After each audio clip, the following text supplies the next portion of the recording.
Welcome back, everybody, to HGG 2019. And we finished off that Group H, but we're going to have one match from Group F, I think it is today for you, just to get things warmed up, ready for tomorrow, so we can show every single match this week. And we're going to show you Germany versus Italy. And could be quite a long one, this. I actually don't know, but with Nazoth Priest and Nazoth Warrior on the German side, might take a while. Yeah, it could be a little bit of a long one, like you said. Nazoth Warrior for both players and the Nazoth Priest, which is, I think, like even longer running of a deck than the Warrior is most of the time. But it can be very, very interesting. And I guess as an introduction to the group, would you say this is the group of death out of all the groups that we have? It's got to be Or up would there. you say Norway it was and Poland being the other two. Right, yeah. Like, there was like France, UK, which was a big one with Spain as well, which is like, okay, that's pretty tough.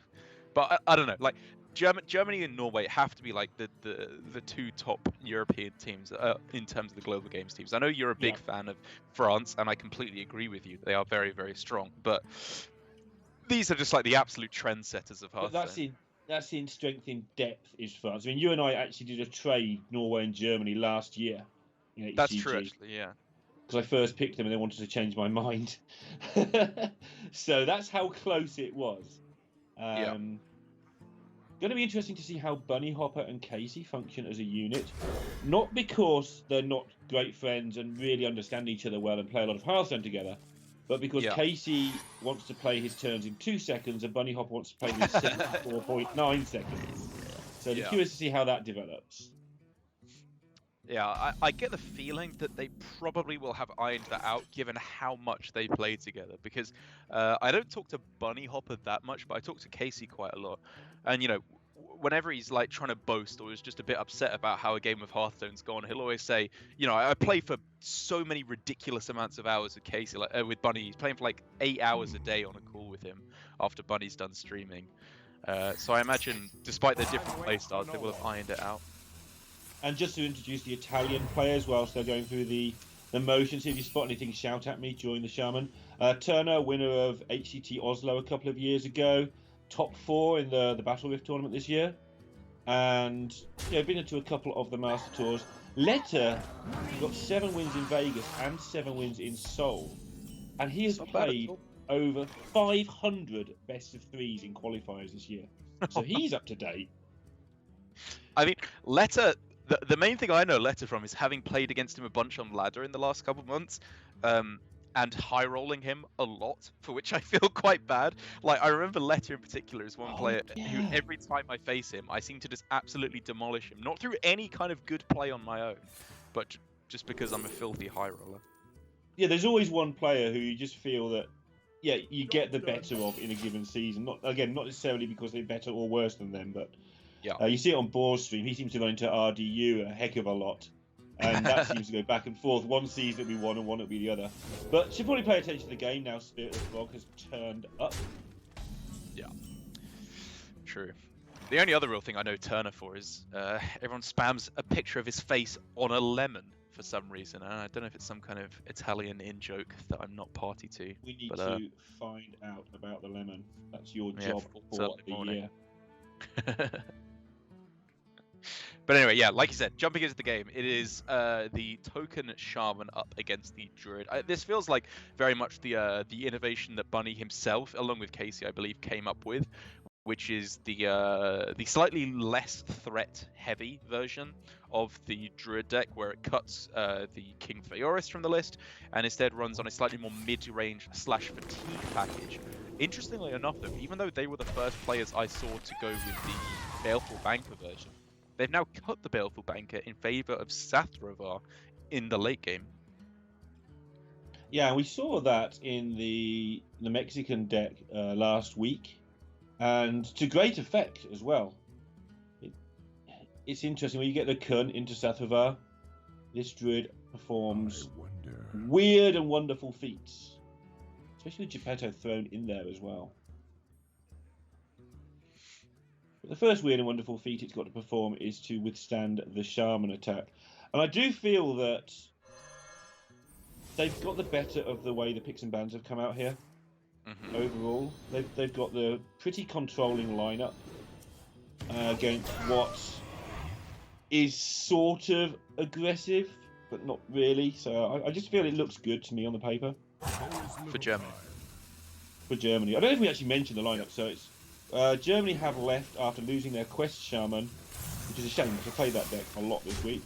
N'Zoth Warrior, N'Zoth Priest, and the Sethuraman Druid, which is a shout out to 2 people out there with Sathravar in it. And the Italian version is N'Zoth Warrior. It's the rogue with questing adventures in it rather than the sharks. And the token shaman, as you can see. Well, there we go. It's not a bad start at all for the shaman. I think it's fair to say. Up against the druid, I find that this matchup is, I don't know, I'd call it around 50-50, honestly, because you only have a very short amount of time as the shaman to dominate the board heavily enough to the point where the druid cannot come back at all. It does look like Turner will be able to get there, given that he has the double evolve in hand, as well as, of course, the Soul of the Murloc. If he can just find himself a Bloodlust or a Stormbringer, he should be in a very, very powerful position, I'd say. Yeah, setting it up with that in mind, you can't afford to hang around too much, I'll say. You've sort of got to trust the deck to help you. And they have now probably 2 turns before it all goes horrible. Depending on how good the evolves turn out to be, of course. Ooh, that is an interesting lightning storm. It's probably still better to just go for Soul on the Murloc, but I'm not actually 100% sure. I want... Yeah. Okay, it's probably not worth a lightning storm. Okay. No, it's definitely worth a look, though. It's always worth a look. Yeah, definitely worth thinking. What could happen? Okay, this self-zap here is pretty clever. Yeah. End up with the same amount of minions being buffed, but get +1/+1 out of it. For just a bit of extra damage. Yeah, sorry, I am just staring, waiting for the evolve to occur, if it's going to occur. Getting everything they can first. Out of... Yeah, I like this. Getting down the 1/1s on the soul. Yeah, definitely. Everything has a naught on it. That's... What are these things? Is that Soul of the Lynx? Spirit of the Lynx, which is terrible. That doesn't do anything. But there's some pretty good ones as well. High health taunts go a long way, especially if you can find a Bloodlust. Yeah, and actually has given Germany a bit of an issue here. What? Can't actually remember the text on Arena Patron. Does it say copy summon a copy of this minion, or summon another Arena Patron? Yeah. Because I was wondering if it would get the Death Rattle as well, but no.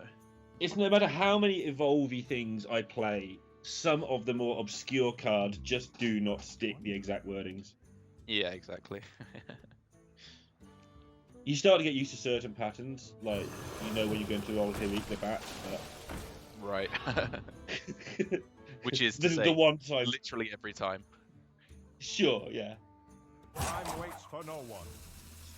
And the weird thing here is there's almost no point in dealing with this board because they're dead to Bloodlust. Yeah. They're dead to Bloodlust. I mean, they kind of need to start chipping through it, but I guess that's what Starfall does mostly. Yeah, there's no point chipping through it until you... There's no point starfalling until you remove some things and turn them into Murlocs, basically. Yeah, I mean, they're not dead on this turn because Turner was overloaded for 2. But they can still take a right good beating. That's the other thing that's always worth looking out for if you are playing like these boards. There's so many things carry spell damage. Yeah. And they're usually just something a card you will just see the stats and completely ignore that you've never heard of. It's a really good way of making you play all the cards. I think I like the trade-in of the 2/6 here because, like, technically you're making yourself a bit weaker to like Starfall, in a way because your board is more likely to die. Yeah. But well, because all your minions are lower health. But the thing is, you just want as many 1/1s to survive as possible. Yes. There should be a few. No, I guess that was close. Because I can Bunny now will play still be Starfall thinking and here. double an Ubisoft. Phew. I was going to say he'll be thinking here, maybe they could just have the Bloodlust in hand, in which case we're just dead.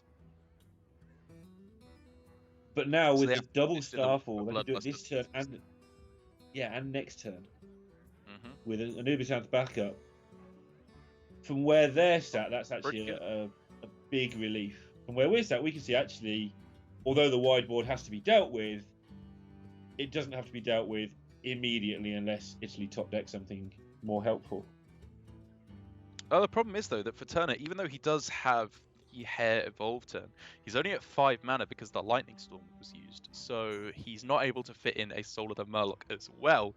So the second Starfall Time waits for no one. that can be played by Bunny Hopper may be able to clear off most of the board, likely. Yeah, that's interesting actually. This is still quite a chunk. Crazy, man.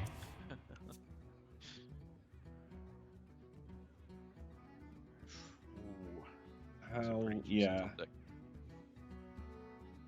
So Yeah, that might I'm be what they seeing at needed the to sort of moment tide them over. Hair Evolve. Does Hair get? Oh, Hair gets +1 as +1 as well because of the links. That's kind of funny. So you can Does he trade play- in the 2 remaining. If you are going to evolve, you can trade in the 2 remaining Soul of the Murloc guys up. Yeah. If you're going that route.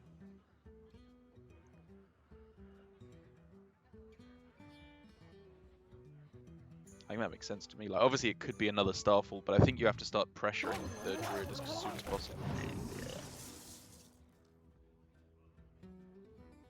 Huh. Okay. Yeah, they had a mana left over, so even if they're going Hair Evolve, you still do this first just to see if you get something now he that can't maybe play changes the Giant. equation. Did he not want to play Sea Giant on the same turn? There was no space, was there? Or was there? Was there not? Oh, okay, my mistake. Sorry, I must have miscounted space. Yeah, I think that the only way you can get it down low enough was to fill the board up. I think.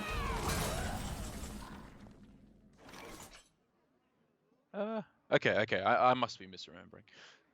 It's possibly me. Anyway, they've managed to roll quite a few 3 health minions here, which is obviously what you'd expect. In fact, it's quite a bad roll. Defender It's of a Argus pretty is bad always roll, yeah. irritating. But they should have enough left over to still be in with an okay chance. Maybe not with this Wrath as well.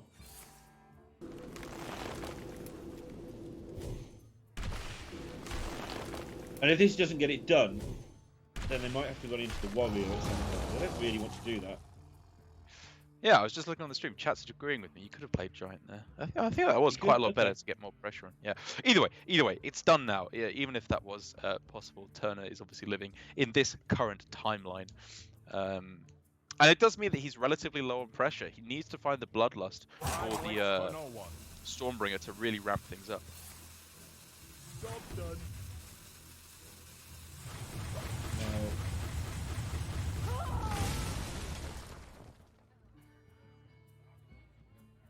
Oof.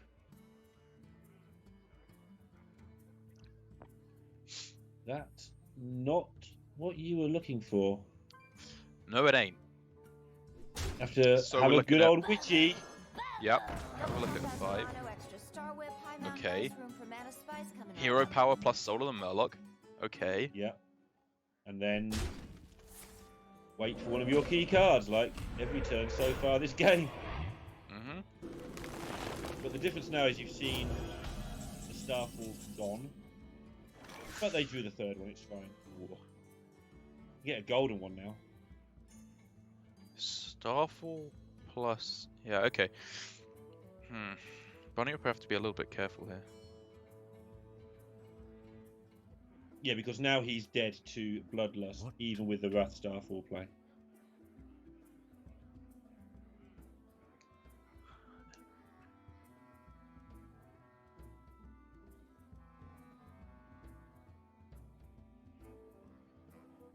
What he actually wants to do is just Starfall the left-hand 3 minions and then Wrath one of them, and then he's not dead to Bloodlust because he leaves the totem up. Yeah.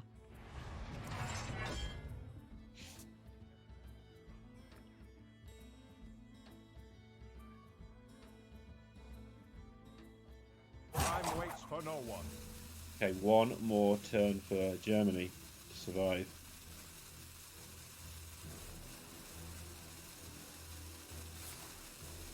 Job done.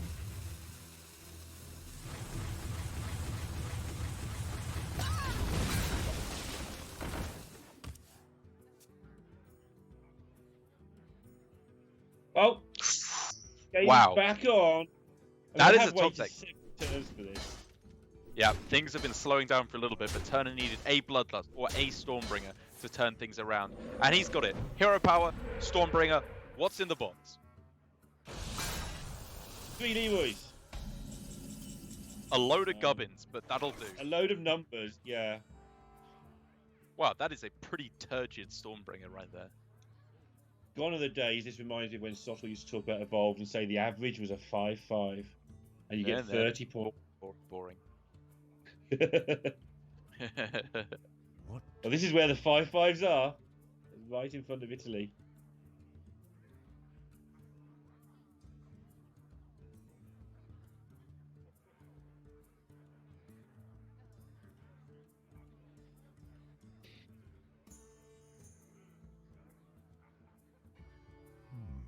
I wonder. So obviously Geppetto can get you a 1-cost card, but now that Kun the Forgotten King has been found, there's not really any 1-cost cards I think that do the job actually. Like Time waits for Sathravar no one. is Yeah, that- not good enough because you're just dead. It's gotta be I think the Wrath. discussion was wrapping the right thing. Okay, yeah. Because there'd be some options where you could maybe, if you drew a swipe, for instance, you could actually wrap the Shadowwalk instead, and so on and so on. That is a good draw. No, it is a really good draw. But double Sea Giant, I think probably locks things out here. You think so? I'm going to go out on a limb here. Bold claim. That's GG. Is a lot of stats.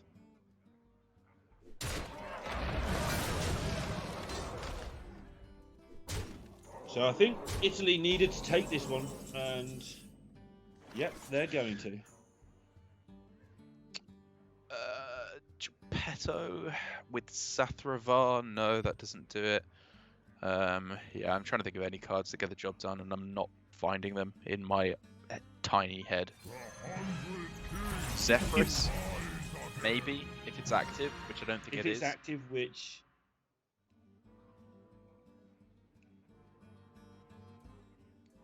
well, they're going to play it anyway. I'll make you a real toy.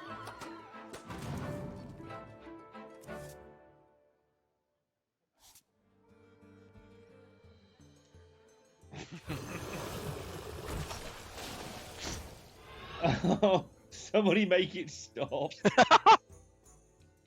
Yeah, God, this is dumb.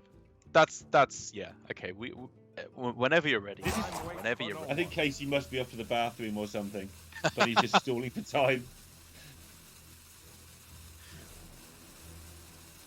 I will split your Alright, there we go. job done. It was a Okay. valiant effort by Bunny and Team Germany, but that does mean the first game is going to be going down in favour I can of Turner and the Italians, which, like you said, is a very with Bunny Hopper being the slightly more controlling lineup as opposed to the ever so slightly more mid-game / aggressive lineup for Italy with the Rogue and the Shaman, in addition to their slightly slower N'Zoth Warrior. I think things are looking pretty good now for Italy, given that they are 1 game up. But there is, of course, the fact that I think Germany is slightly more favoured in the overall matchup spread. Yeah, I think that's fair. I think the Shaman, it was fine. It was going to have 3 okay games, but you don't really want to run it into that one. No, it's not fun. So getting it out of the way. Everybody get your popcorn. Speaking of things that Or aren't whatever. fun, How are you anyway, Derek? How's the weather in Brighton today? I'm not in Brighton, I'm in Scotland, and it is, Same if thing. you'll excuse my French, bloomin' freezing. That sounded Scottish, not French. No, if I was to say how cold it is as a Scotsman would actually say it, I would be instantly fired. All right, so great. So what do you think the Elysiana situation is going to be like in 25 minutes' time? Should we take a look at deck lists? Because that's usually That's what I'm a doing right good now. who's going to win. Right, One so we Youthful got two Brewmaster, players one here. Elysiana. One with Hakar for Italy, one with no Hakar for Germany. Mm-hmm. So it looks like at first glance, it's probably about even actually, because like the weird thing with Hakar is you're going to play it and then overwrite it. So even though Italy have the ability to dictate how the Hakar works, it's still an even effect, and both players still have Elysiana to be able to bounce it back to their hand, you know? But I think the other card that Germany have instead is Super Collider. Okay. Is that Which... that good? Wait, they don't. So if we say the Hakar doesn't do much, but it is a 9/6. It's They some don't have Super damage. Collider. No, they don't, but Italy do, right? Yes. Oh, sorry. Yes. Okay. So that's Sorry. the difference. Italy have a Super Collider. Right. Oh, so that's 2 cards difference. No, so I am being dumb. So what is the other card that Germany have that Italy don't? They have a Whirlwind. Oh no, wait. There's 2 Whirlwinds for Italy. Oh well, we'll figure it out as we go along. The I've got important it. cards are- They've got right. Weapons Project. All which right, you just weapons don't projects want for to draw the Germany, card. none for Italy. There we go. Okay. But the this is important assuming thing- that everything cancels out. Yeah, exactly. This is going to go on for a while, and the game plan for both of these players is there's a card called Archivist Elysiana. Discover 5 cards, shuffle 2 copies of each of them into your deck, which allows you to extend your fatigue count by 10 turns.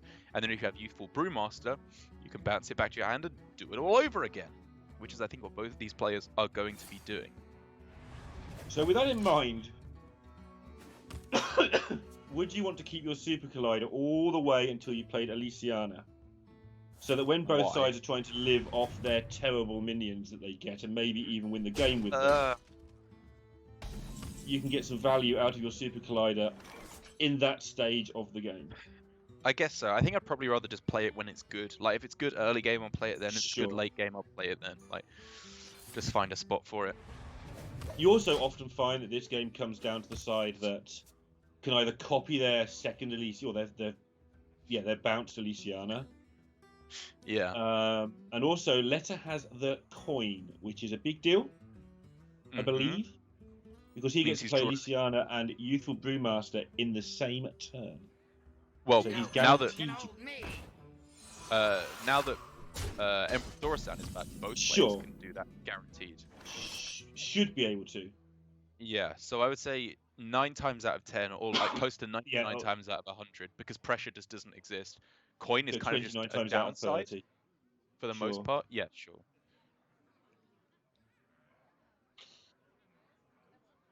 What And I mean, the now? assumption is that one side doesn't just go Kartoot, and Nazoth you, which can just about get you enough pressure to have a lasting advantage. But it doesn't look like it's going to happen. Neither have drawn the Kartoots, they've both drawn the Nazoth, so... What now?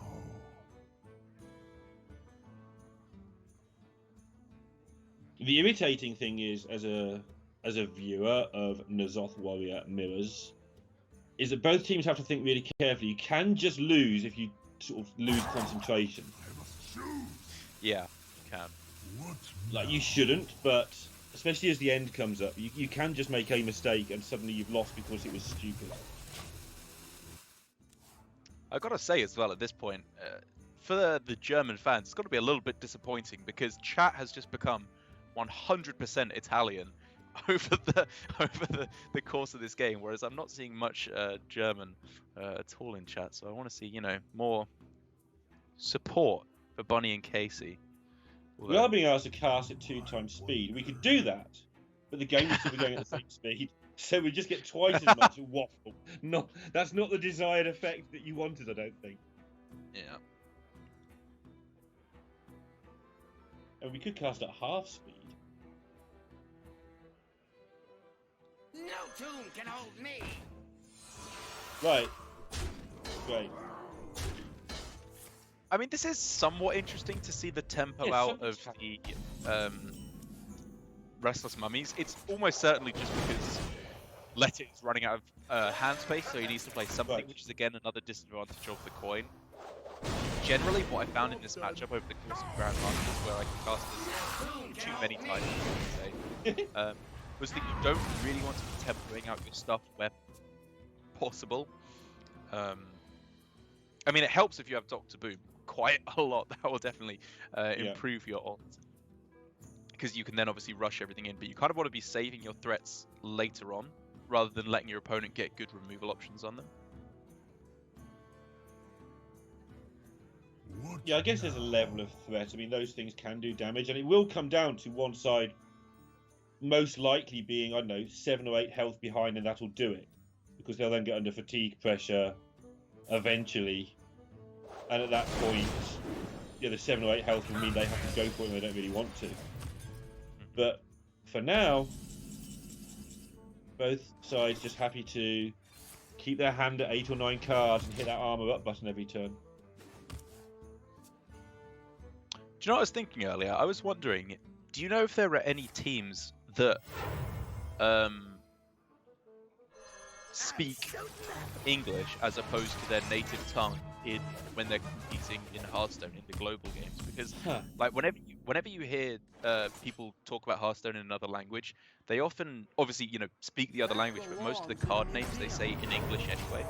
And I was wondering if there are any teams for whom it's easier or quicker to talk in English if they both speak English as well as their, or I guess any language in addition to There their was native tongue. last year, because Switzerland had like people from 3 different Oh, areas yeah. of the country, so they all good ended up point. communicating in English if they could, as much as possible, because that was the most common language they had. Right. I know it's not quite the question you asked, which is why I'm diverting it. Right. Just trying to think. I know what you mean though, because if you played the game only with English cards, then you have to translate into your language. It could just be slower. Right. I know Japan, for instance, didn't have their own language cards for like a year or 2 into the game. Yeah, like even if players don't speak English, a lot of the time they know what the cards are called in English, Yeah. if you see what I mean. Yeah. What now? But there must be a Kind of- team where that happens. Yeah, it'd be interesting to know.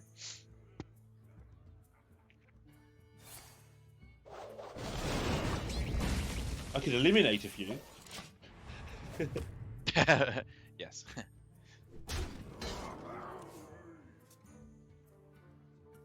Yeah, while based on his interviews, I would love to hear Swids try and talk turbo 75 seconds He went there.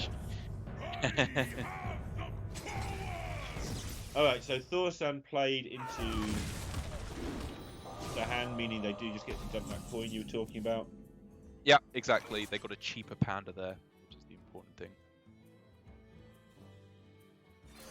But the really important thing has happened in the last few turns. Sorry to cut you off there while you're nattering on. Is the Dr. Boom, right? That's the real crucial piece of information. These are the games, sadly, that I don't really like to cast. Like, Control Warrior Mirrors can be interesting, but I like them a lot more when there's just both players have Dr. Boom or neither player has Dr. Boom. I'd say Casey and Germany. Yeah, exactly. They have a few turns to catch up because, Dr. Boom doesn't necessarily build up so much value proactively. It's more of a reactive hero card because the hero power is good that you generate. It's a very powerful aspect of it. But the really important part is the rush a lot of the time, I find, in the matchup. Yeah. So as long as Letter doesn't generate too many extra mechs here, I think that Casey should be okay as long as Boom. The thing is, you look down after 7 turns and you find you're 14 health behind and 3 cards down, and you've done nothing. If you're the one without the boom. And you don't even really know. If you just showed the hands and their health totals, you'd think, oh, well, nothing's happened in this game. But actually, you just get slowly worn down. And obviously the cartoots aren't even helpful because it's not health you're actually chipping away at, it's the armour. That's right, yeah. Of which they've done remarkably well. I think they've only missed like 1 turn of armour upgrade. I guess while this is taking a little while to get rolling to the interesting part of the game, it's a good point to recap some of the admin that we have here at the Global Games that we could remind you of. As you can see in the bottom right hand corner, this does say previously recorded. Me and Lorinda are casting live, but the games all happened earlier this week.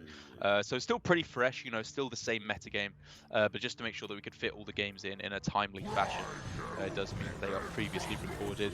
This is Global Games, again, nothing to do with Hearthstone Grandmasters in terms of the qualification through to it.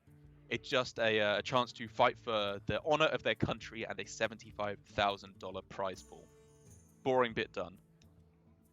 Dr. Boom drawn whilst you were being boring. So the game And will Hakar played. resume. I think I actually chose it's the a most 9-6. exciting possible moment to give my little speech. It's an art form. Something I do well.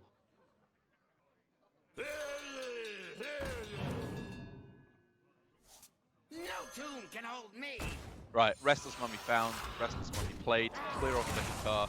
This does introduce an aspect to the game that could be described as somewhat of a clown fiesta, because the way that these bloods are drawn for both of these players can massively dictate the shape of this game. And it was interesting to me that Germany chose to play down their town criers before dealing with the Hakar. So they've actually got further through their deck and more likely to draw those bloods. If you say, well, why can't they play Elysiana to get rid of the bloods? They can, but they also get through their Elysiana cards quicker than their opponents then. Sure. So you don't want to draw bloods is the very, very short part of this. Yeah, you don't. Like the really weird thing that this introduces, I suppose, is that Casey knows that he has Elysiana in hand, and the counteraction to bloods in your deck is, of course, Elysiana. You give this story a new ending, completely destroy your deck, bloods included, and rewrite it with 10 new cards you discover. Which Casey could do at any point, you know, especially with a Youthful Brewmaster in hand. As soon as he is able to find a Thorasant in his deck to be able to reduce the cost of those and go for it in one turn, I really wouldn't be that surprised to see somewhat of an early Elysiana once the bloods start getting drawn. Yeah. I mean, it just reaches a point of saturation when you've got maybe 4 in there and your whole deck is 9 total cards. You might as well just go, you know what? Unless there's an absolute key card that I really want for a situation that I have to go for, you just get rid of that nonsense and move on with your life.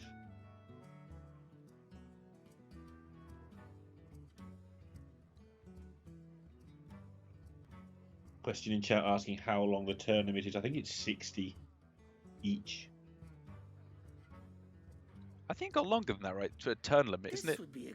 75 seconds? No, sorry, for how many turns before you get a draw and have to do it all again. Oh, no, sorry, it's 45. I always thought it was 45. I'm absolutely sure that Argentina had more than 45 last week. Oh, really? Oh, okay. But no, I mean, don't get me wrong, I thought it was 45, but then I've heard 60 mentioned before. Interesting, okay. I'm sure chat will tell us. They like telling us when we're wrong. Never. No, never, because we define what is right or wrong.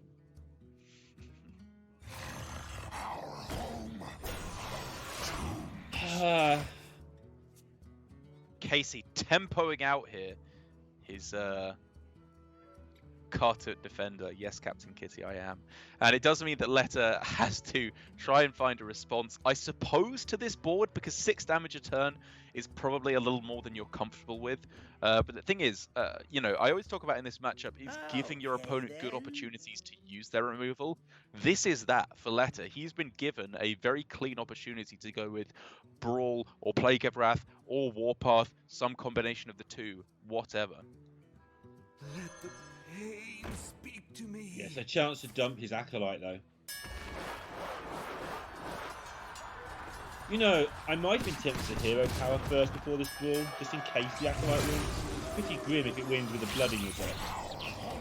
I know this is better value, I know this clears, but for the sake of a little bit of damage... I suppose it's quite a lot of damage, but... Wait, does Casey just start overdrawing here? Does he need any cards in his deck? Let me think. That's a Dora-san? really good He point. needs Dora-san. Overdrawing to try and hit the blood, right? Yeah. Explain what you're thinking, yeah.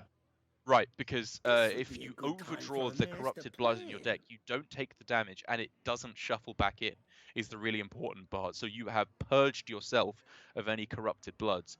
But the problem is, Casey needs an Emperor Thaurissan if he wants to be able to go Elysiana and bounce it back to his hand in the same turn. And therefore, I think he's come to the same conclusion I have, probably 5 turns ago, but I've just caught up, that he does have to keep playing cards. Yeah, but Casey doesn't have to be talking about important things whilst playing. You know, like what this tournament is. Picks up another Acolyte paying for him to dump somewhere. It's so tempting just to load this Snippy up on the Dynamatic and just wedge your opponent straight in the face for 9 damage and say, ah. Just to say, snippety snoppety, get off my property. Or that, yeah. However that works. Or that. You know, yeah.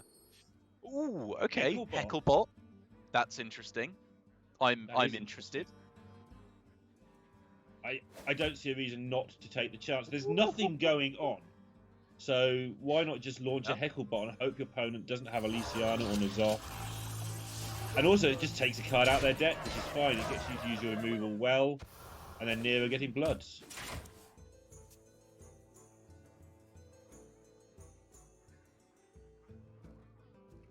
Both casters go quiet at the prospect of the game ending quickly with a Hecklebot into Elysiana.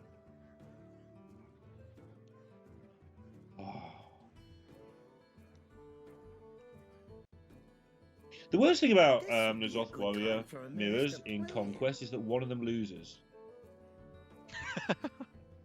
No. The worst thing about Warrior Mirrors in Conquest is everyone loses. Yeah, good point. This would be a good time for a master plan. So looking at how that Snip Snap play worked out, it's a bit strange. So the play the Ziliax and the Snip Snap, obviously making space in hand, but Oh, I love that new could have just loaded up on with the Snip Snaps.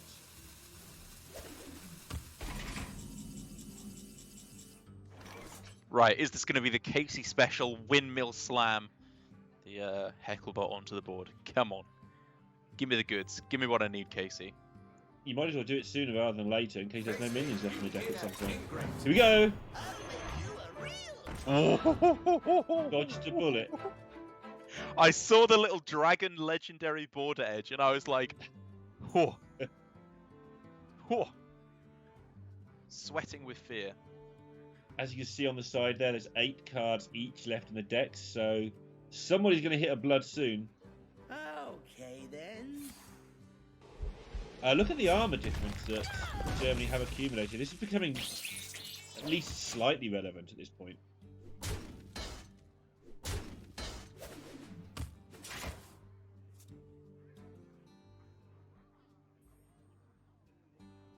They armored up a lot during the pre-boom phase, and they've constantly been the ones on the, let's call it on the attack. The player who has a minion at the start of the turn.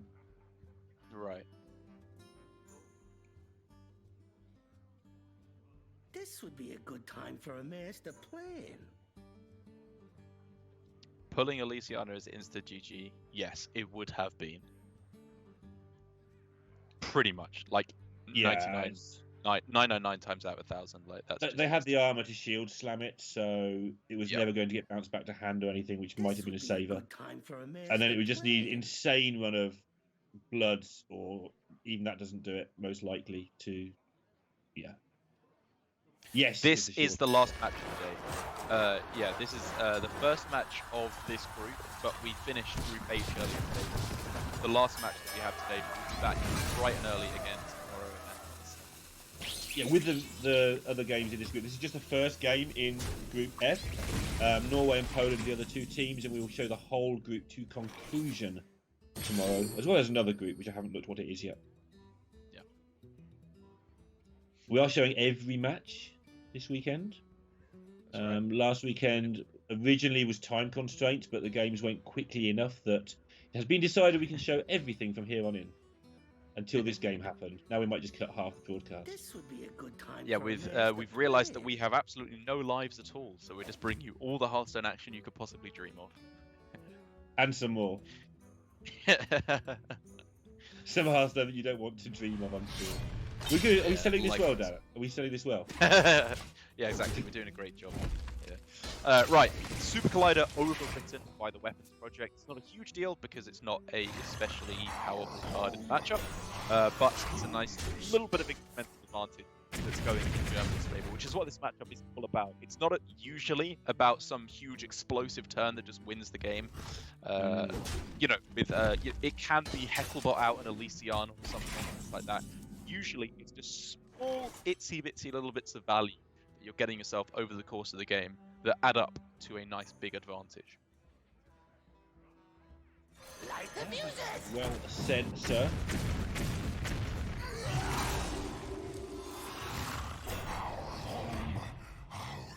Both players in the Zot are starting to juice up a little bit, to be fair. Yeah. I wonder if it would be more skillful or less skillful if the hero power for Boom was on a rotation. So it was randomly ordered the first 5, but then you know which one it's going to be for number 6 onwards. That's kind of interesting. Or I guess for number 5 onwards, but yeah. Yeah, sure. Because then you could actually sort of plan 3 or 4 turns ahead and take even more time, but... Right, like you could know next turn my opponent is going to have Kaboom, so then they can go for a Plague of Wrath turn, or next turn they're going to be able to Shield Slam because they'll have the armor. Yeah. I think it'd probably be more skillful, right? Like you'd be able to plan for what your opponent's going to do. Yeah, more choices is usually more skillful. Yeah. Oh, there's Although this is quite important. sometimes you have to prepare for like all the possible outcomes. Important that Elysiana was drawn. It means they're not going to lose it in a sea of bloods. Because once you get to 2 bloods, suddenly Oh, I love that they music. multiply your That's- chances to get less and less of picking it up. So Yep. it's now It's a big deal. unstuck itself. Oh, I mean, it's a big deal that neither player have drawn their Corrupted Blood so far. Yeah, just a bigger deal now that they both have Elysiana.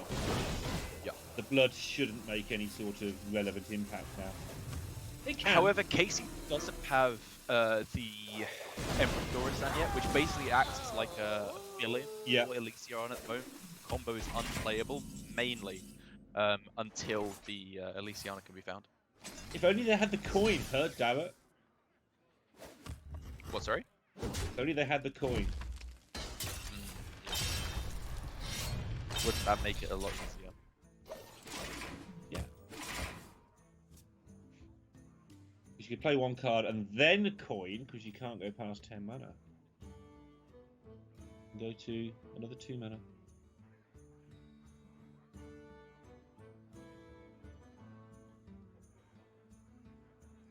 And now it's just this weird game of chicken where okay, you then. don't want to get behind on board. I wonder if they're thinking of doing it now, so it just can't be met, because they know that Thorstein hasn't been played, obviously, or they would have seen it.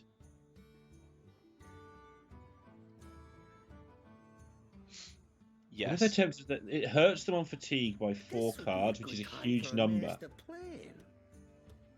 But they can start to build up a board, which means their opponents can't just drop an Elise. I mean, it hurts them don't on think you fatigue do by it just yet. 3 cards, not 4. One of them Sure. blood, which That draws music. itself. The I other mean, what they option is could to do go is just down they the could just do Zoff build, nothing. This would be They could just do absolutely nothing. Okay, this works. It just works. This stops it. If the Thorstein's not drawn, which it's not, now they put pressure on the Elysiana, and with the second Hakan, they've got the ability to Yeah. clean up things. That could lock the Thorstein into the deck quite hard. That's a good point, actually, yeah, because they know that their release is ready to go, and they know for a fact that Casey's is not. So I think because of that, I think this N'Zoth is actually quite cleverly timed. Yeah. Yeah, I was just getting there, but I needed about 2 turns. Yeah. Because I you're mean- challenging Elysiana, yeah, it's nice. It's not even like strictly better, because it means they don't have a big N'Zoth turn later on, which could be a Right. big boon to your like aggressive game plan. But what it does mean is that next turn, or maybe turn after, depending on whether or not you draw the blood, you can just go, just play Elysiana, and be miles in the lead in terms of destroying the Bloods. And there's 2 Bloods and 1 Thorsan, so it's a 2-to-1 chance that the Bloods come first now. And then it becomes a 3, it gets out of hand very quickly. Half the deck is now corrupted Bloods for both of these players, or for Letter, sorry, and for Casey, it could be the same after this. So I guess he just delays again. Yeah, he may as well. Yeah, just push minions down. Yeah.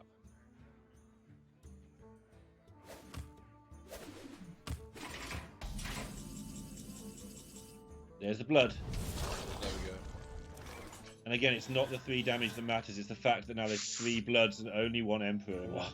That's right. Like, if it's the bottom card and just keeps getting pushed further and further down, this could be just an absolute nightmare for Casey.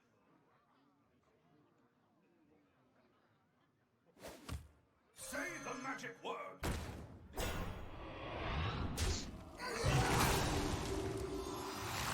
Health totals have equalised pretty much now, and Germany are in a pickle, I think. There we go. Overdrawn. I didn't even realise at the start of the turn that Leto was setting up for just a overdraw of the blood there, which, like, honestly, it's not that important. But again, it's another incremental edge. It means they get to go to the very bottom of their deck, which means they get to do the Elysiana. So they're now winning in fatigue, should such a thing happen. Yeah.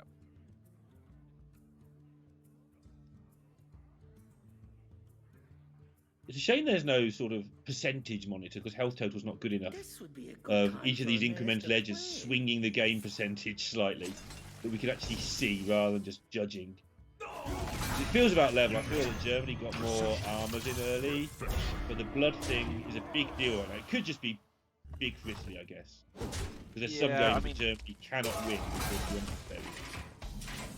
have I don't know. I'm feeling fairly good for Italy at the moment. Even with the Emperor Thorsan being picked up, that is a big deal for Casey here.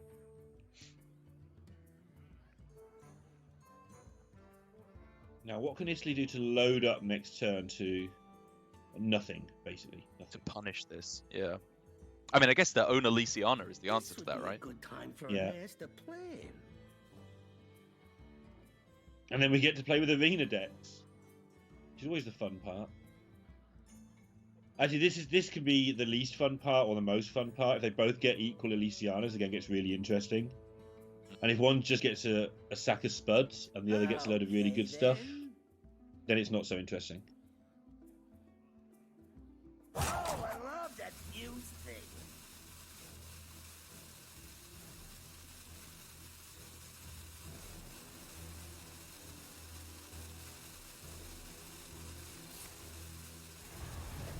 Yeah. I mean, you can think about it as long as you want. It's really the only player's Emperor on this team. I can just imagine Casey walking around his room like a caged animal during some of these. Let me play it, hello? Yeah, but he's analysing all the options, as well he should. Casey's just put himself on a loop like in the Speed movie, and just he's not actually there for the first 70 seconds.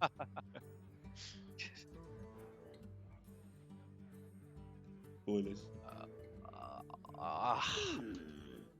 I don't really know what Letter's waiting for. Oh no, wait, I guess Letter's trying to fill up his deck with Bloods and then deliberately go afterwards. Because if he multiplies them, like, you know, lets his deck mature into loads of corrupted Bloods, then he can just overdraw them one by one, which extends his fatigue counter even longer. Yeah, that's actually really cool. That's pretty smart.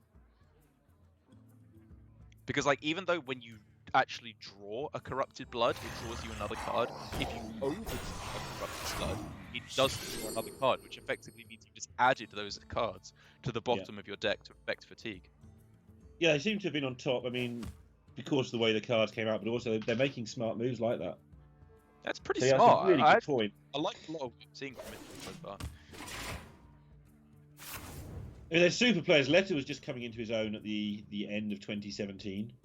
And has continued through this year without having a breakout performance.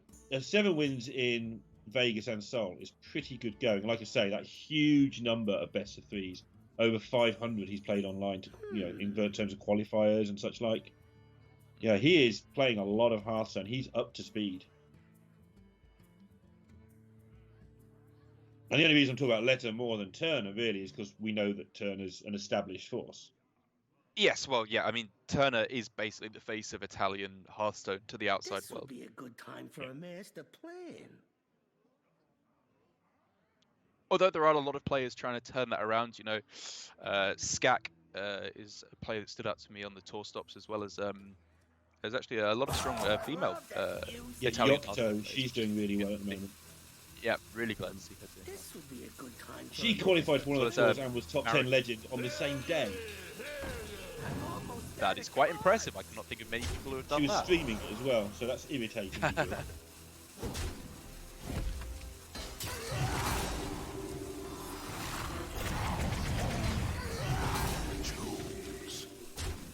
I believe Butts McGee chat seems to have hit the nail on the head, which is yes, I think both players are just going to be sitting here until all the cards are overdrawn. But thankfully, to tide us through until that point, we get to look at Kevin Eberlein's lovely face.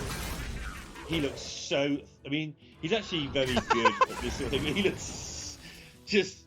Please, buddy, I want to see my Luciano card and change this.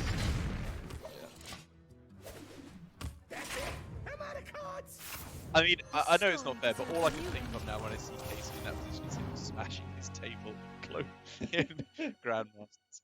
And yet he is one of the calmest, nicest guys out there. We say that about a lot of people, but Yeah, Casey really is like the #1 nice guy. he's the best. Right, Elysiana cards. What are we looking at? Gorehowl? That looks pretty good. The Undertaker could get Hakar. Is that good? Well, you get That 2 seems bad. Undertakers. King Feoris? That... You can have more Undertakers if you want instead. Actually, the Undertaker's amazing, right? He just gets... Is it? It gets Hakar. Cool. Okay, maybe That's it's not... bad.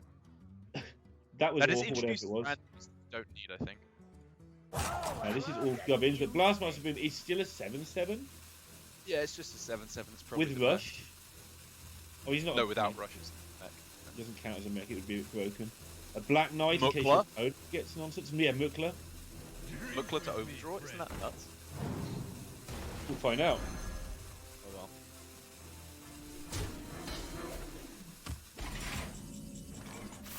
well. Meanwhile, in Germany. Alright, here we go. Elysiana time for the other side. What are we looking at here? Ooh, Big Archmage. bad Archmage. Shatter That's Suncoat, bad. It does something. Sure. Because casting okay. cost doesn't matter much. There is a case for deckhand. They do still have a weapon as a removal spell. Actually. Casey doesn't agree. None of that. Probably Serpent Ward, right? Just for extra chip Yeah. damage.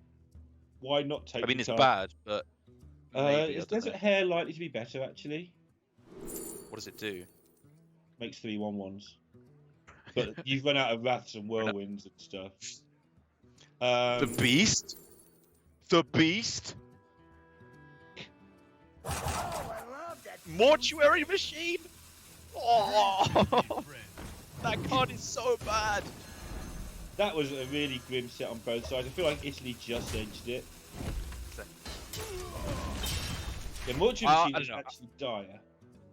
I think Italy came out quite far in the lead. Yeah, there. they Like did. Dragon It is almost- Roar is a good card.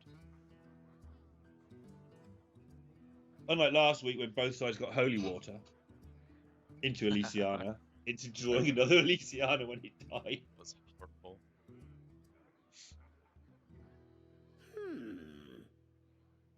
So Germany's task now is to survive about another 10 turns and then play another Elysiana and hope it's better than that rubbish.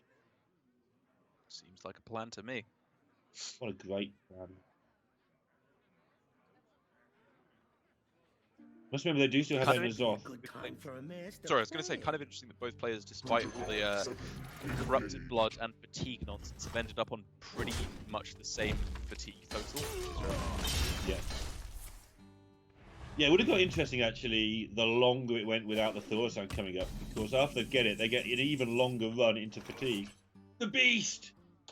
All of their Beast. cards just help their opponent.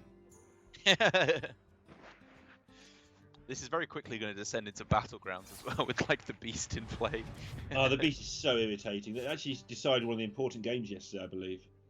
Oh, really? Yeah, Beast spawned and the others won because of the fact that Beast spawned. I might be wrong. I briefly watched a clip before coffee this morning.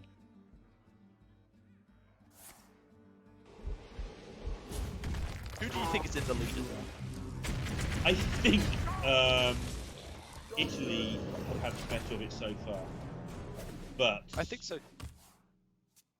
mainly because of the Elysiana, right? The stuff that's about to happen, not the stuff that did happen. The stuff that Right, did chat, happen, it's I time- think, is dangerous. So yeah, good chat. It's time to join in. If you think Italy are in the lead here, press 1. If you think Germany are in the lead, press 2.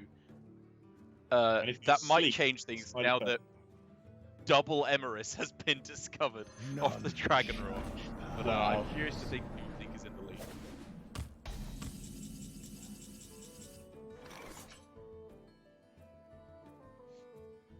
Wow, I think that was the least successful chat thing ever. Here we go. I think I'm going to go ahead and say Italy look like they're quite far in the lead. Yeah. More people asleep than think Germany. Yeah, there we go. They there did we actually One- go with their hair, by the way. Forza Limone. So does that tell us who chat thinks in the lead, or does it just tell us that chat is full of people from Italy right now? Reborn in the Whatever. I'd be on the point of reason at this point. I think Double this Everest. is going to make things I didn't happy, though. I didn't even react to that. This did? Elysiana is going to be swole as heck. This is like the point in the coming of age teen movie where the nerdy little Elysiana, who's been studying away at the library the whole time, goes to the gym, gets jacked as all hell, and comes back and beats the heck out of Dr. Okay, Boom. then. That sounds like an absolute copy pasta if ever I heard one. Hey, it's Emerus. You remember me from high school? Yeah. It's like the reverse meme. I was the scorn kid. But no, look at me now. What do you even do? We can even see Dragon Ball into Emerus again to buff both the other dragons. Maybe you'll get another Emerus. I know what Casey would do if this was ladder and he saw the second Emerus. Smash. I think he'd just leave the game quietly and start up another one without playing as often. Oh my goodness. Oh, but the Annoyatron can mess up the Emerus. Whoa! It could pull the Elysiana. Whoa! Oh my god. That's the nightmare. That's the absolute nightmare for Letta. Even if it pulls the Acolyte, that's a disaster. It's all a disaster. Acolyte's not a disaster, it's just really bad news, right? Because they're actually going to kill Germany, I think, at some point, yeah. Okay, then. Right. I mean, it's bad, but I guess it's not game over. The Elysiana would be terrible. Yeah, and the Emerus would be unfortunate, but they'd probably take it to protect the Elysiana. Good luck, everyone. Here it comes. The story deserves a new ending. Oh! Elysiana is ripped out of their hand. And suddenly, who do you think is winning now, chat?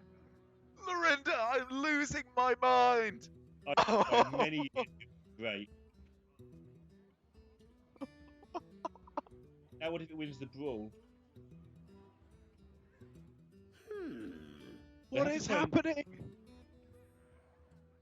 Have they got a shield slammer on the left-hand side there? I can't see the cards quite properly. I can't even see what that is now. They need to kill as much of this board as possible, including their own minions. Chat spam 2. Chat spam 2. Because it's a 14-14. it's still a huge amount of damage. Like, that is a big minion. It's not often that a Llama Bot pulls out a 14-14 and you're like, oh my god, disaster. What are they looking for now? Yeah, they're just trying to obviously their only game plan now is to win the game via natural causes. So they're just This is going to some super late game stupid fatigue nonsense to good old fashioned warrior smack them in the face.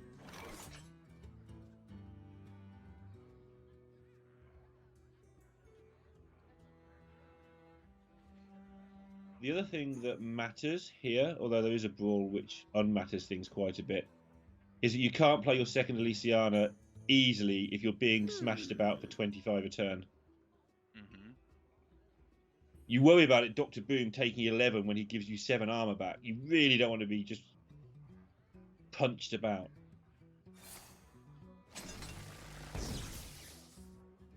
That's the end of that. They've still got the second Emerus. I mean, it's still anybody's game, honestly. Like, obviously, Casey has the fatigue advantage by a very, very wide margin now. Right. But Letta has some huge, very scary minions. Yep, second Emerus definitely gives a chance there. And you saw last turn, they're willing to draw a card and shield slam, just turn everything into minions. Ready to go completely crazy with some of these minions have been doubled up on Emerus. Shame that Casey roped out there and wasn't able to attack with the Argent Commander there. You've been waiting for a chance to say something like that for like 4 years, right? I say that every time that happens. It's never funny. But I do it anyway. Hang on, ordering. Yeah, okay, this is fine. What are they waiting to Emerus?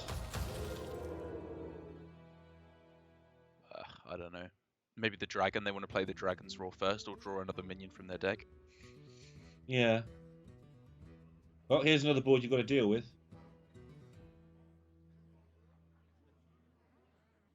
This is an insane game of Hearthstone. This would be As is always the case. I mean, honestly, a lot of Elysiana games are just amazing. It's just the getting there part that's the slow bit.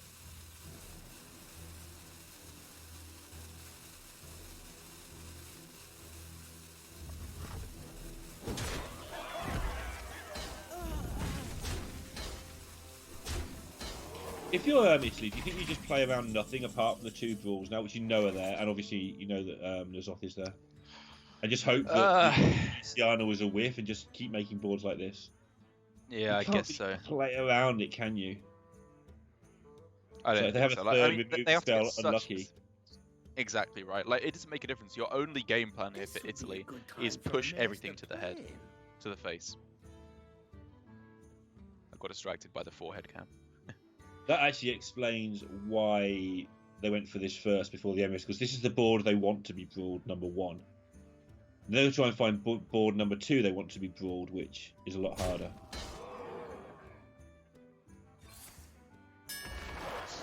Alright, finally clear time. I can't think of a single good use for a 4/12 Acolyte of Pain that isn't increased.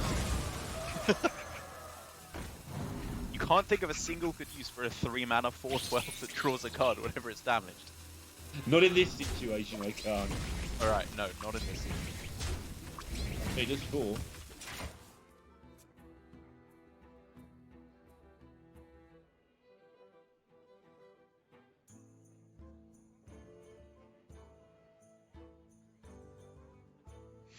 I mean, okay, I guess that's technically a good spot for a missile launcher here. Get the 2 dragons in hand. Okay, okay. Okay. Right, get Elysiana from Brightwing, please. These are actually not that bad. Like, getting the Bronze Herald into cards in hand allows you to buff both of those to 4 mana 8/8s.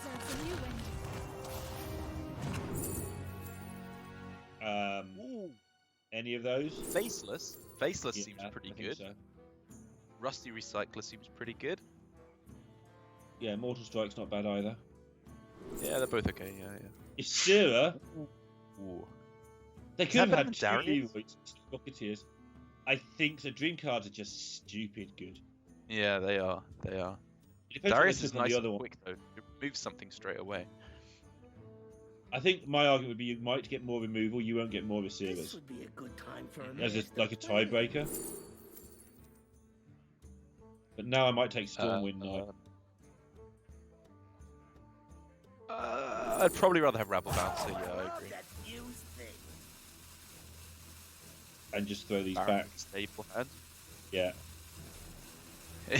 If it's Baron Stable Hand into Octosari, I will give you £1 billion. I'm almost Okay. out of cards. It's a lot of I money. mean, I don't know why I said that. I'm never gonna have that much. I've got it on video. Something will happen if it's Octosari. I'll eat my own head. Okay, that's more likely. All right, let's play some cards, Letter. Let's get some tempo rolling.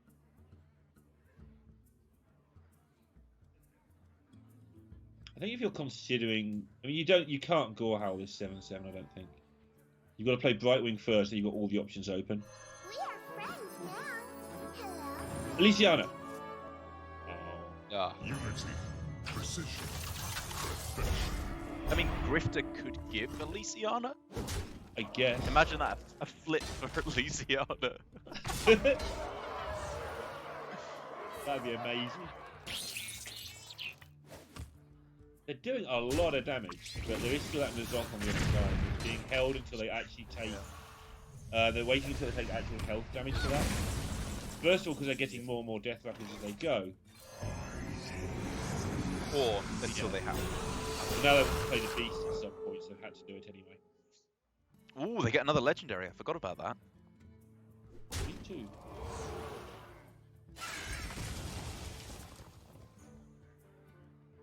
Ooh, that's not bad. That's actually good I've because it's hidden seen behind worse. this wall of torch, right? Yeah, exactly. I would take that. If you can draw one card off it, that's a big deal. And you can choose to dump it, so you know. Hang on. How do you ever get through this now? Even with Emerus City. That's one What way.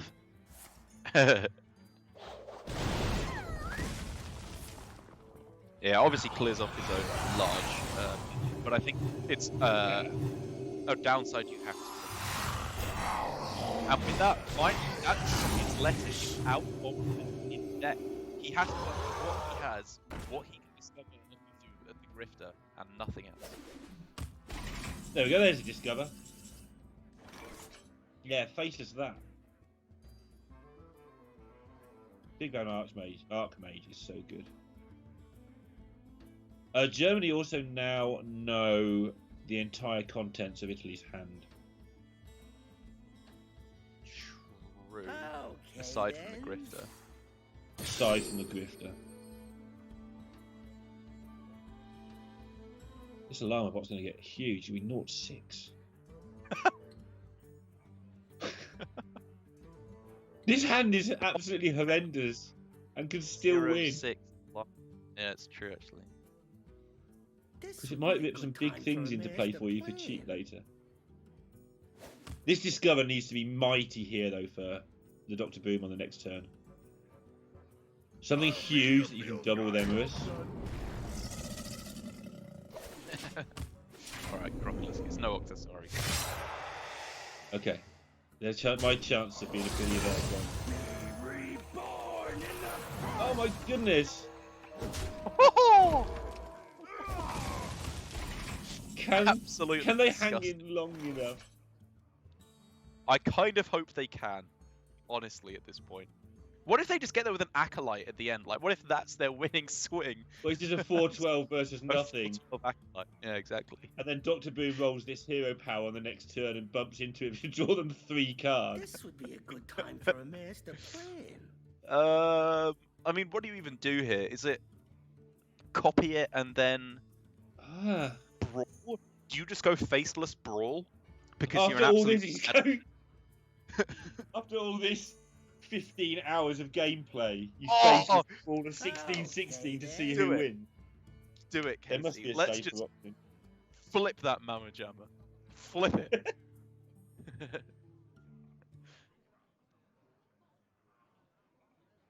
This Oh, I love that fuse thing. is nothing. You don't really want to take 16, said the obvious stating gentleman. Oh. They can lose this brawl. Obviously, it's 1 in 5. Hold on, please turn back the camera just so I can see Casey smack his desk. There we go. There goes the 16-16. So, no Katie shenanigans. You're such a brutal man, by the way.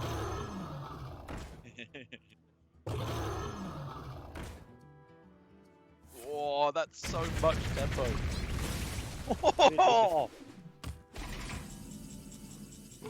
Disgusting. I will say, I think that Italy played this really well all the way through, by the way. Okay, this is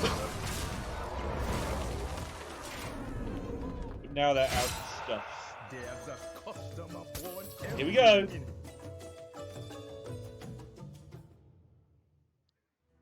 Okay, so you probably, in this instance, you just want like the 2 most similar ones, and then you just switch them, right? Okay, well, Letter got the good one.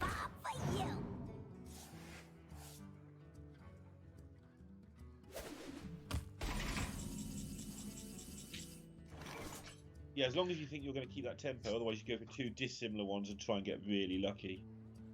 That's how you read this situation. It's not easy. It's starting to slip away for Casey, but I don't know.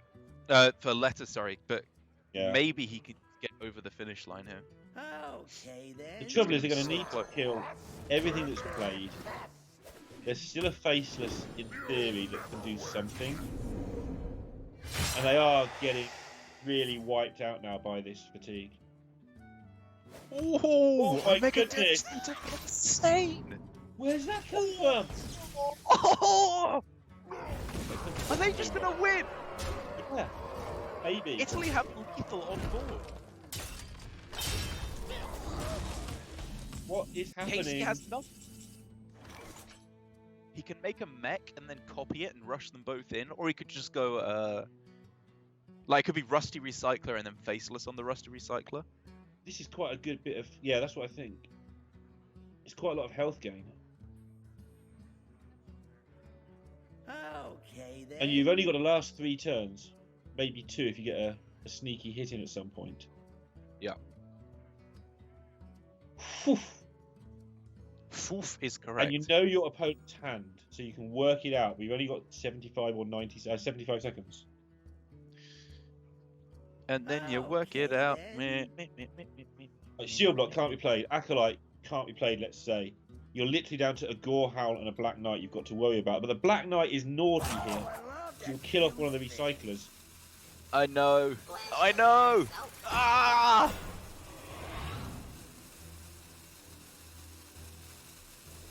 Is this just game?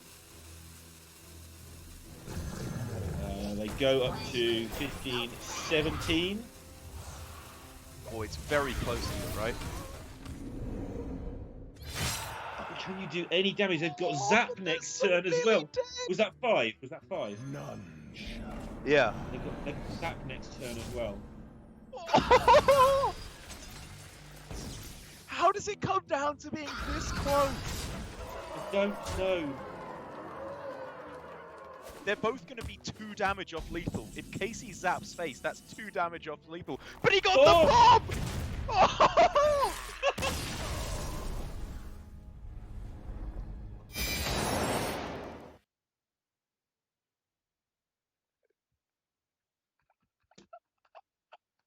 You're watching Hearthstone Global Games 2019, and that was game number 2 of Germany versus Italy. I can't be serious. I'm so sorry. What was that all about? Oh my god. I think I was about 12 years old when this started, and now I'm like 30. I feel like I'm 12-year-olds now after watching that. I have lost all reason. It's great. Sorry to the 12-year-olds. No.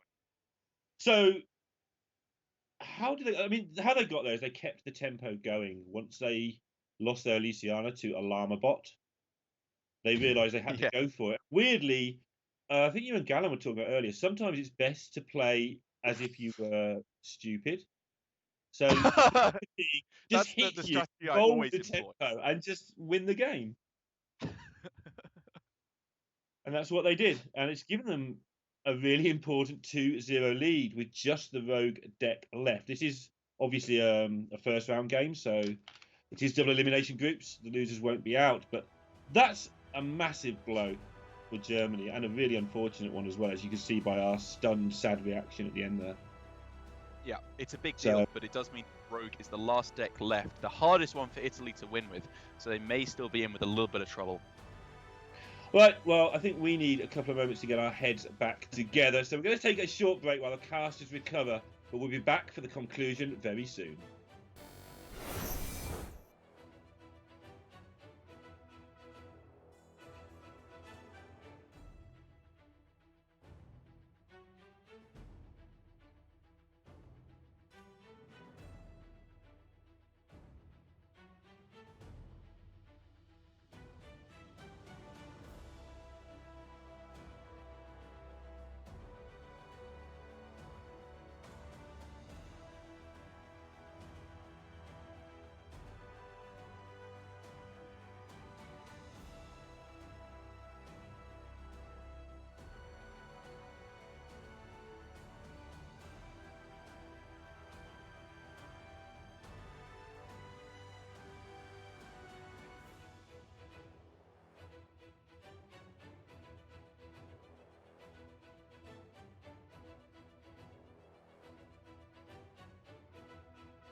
normal service has been resumed.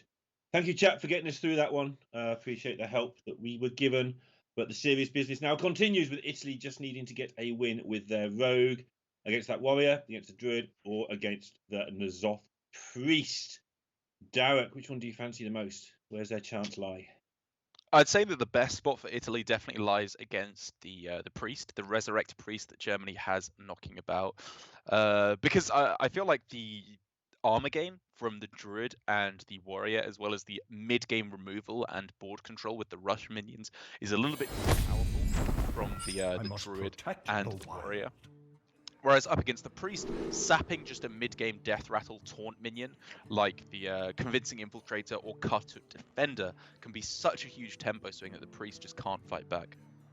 Yeah, just to point out, it is the version with no shark, so there's a questing adventurer in there, Myra's, Leroy, all that good stuff.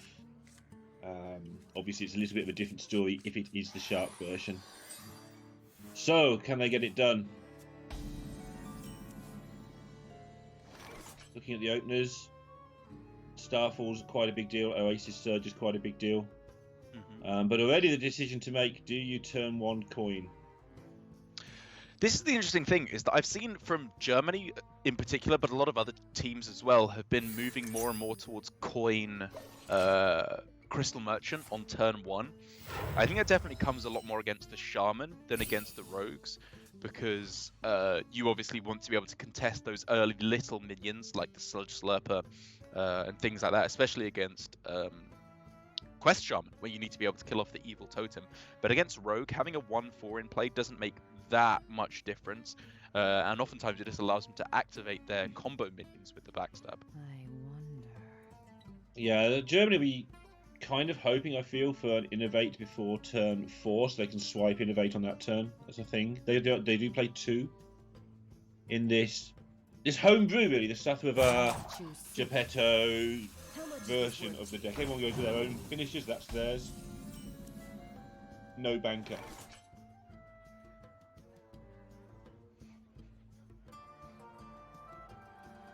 This is always the turn where you do get punished for the turn 1 coin. It's not punished in a bad way as such, it's just, this is the downside of what you chose to do on turn 1. You knew you were doing it. The Stag is not the worst card I've ever seen, just a 4/4 rush most of the time is fine. Yeah, it's pretty decent. Druid a lot of things you want to smash through later on, so 6/6 taunts in particular goes pretty well with most rogue cards. It's not fantastic, but it'll do. I wonder. Crystal Merchant here is super irritating to play against on this turn, because you need to kill it, but you're so desperate just to keep hitting that damage into face.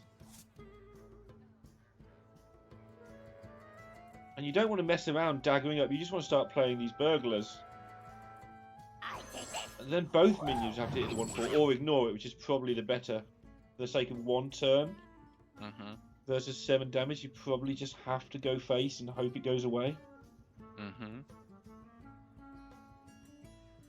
5 damage, I can't count to 7. But they're not willing to give that card up, which is fine. Yeah, I was fine with it either way. The problem is, though, in this matchup, that developing a board like this is fine, right? You know, it gets a little bit of damage through, it's able to get a bit of chip going. But the problem is, it's not game-winning amounts of damage, and this is the kind of board that Druid absolutely thrives on clearing. Next turn, if it's Starfall, or Oasis Surger, or Swipe, whatever, it's a full clear, pretty much every time. Yeah, so give them one less chance of having all of that, and hope your second board survives. The hope the first one surviving is kind of low.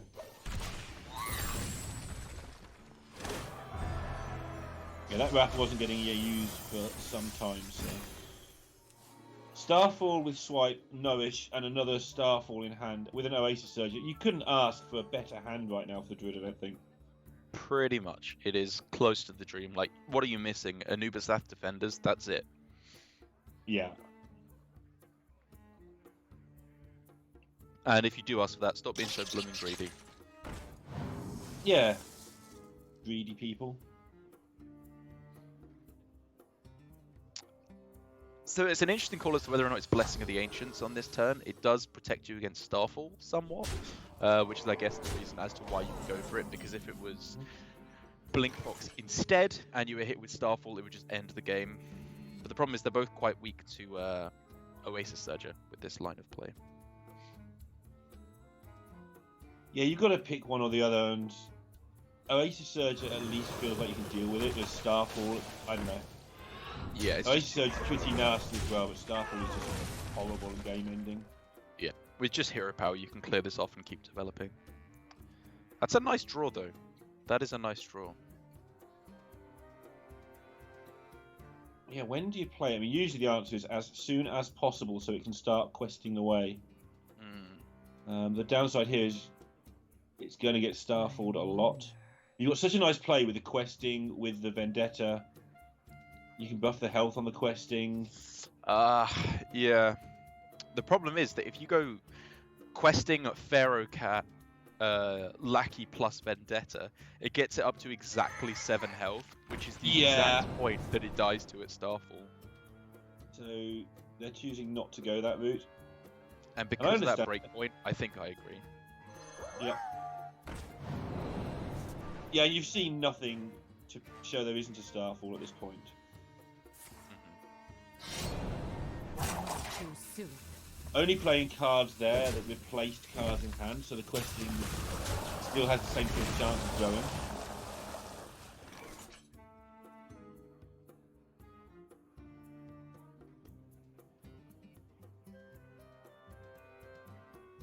Yes, Noish.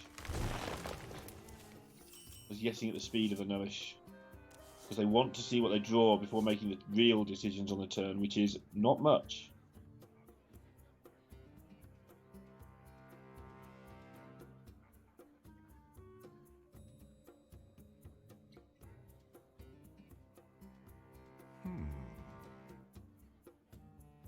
Letter having a bit of a stretch after that long Nazoth game. That was so insane. Yeah, that was absurd. To lose your Lysiana and still win is pretty good going. I wait for no one.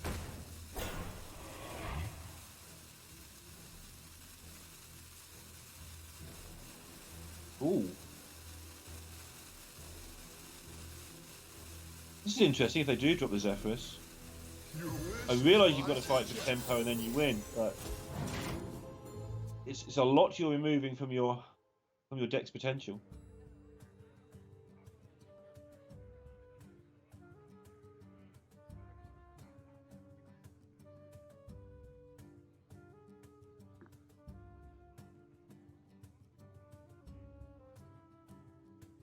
Create the monster! Yeah, I think it's the only decision, the only choice you could possibly consider going for here. Swashbuckler into Innovate.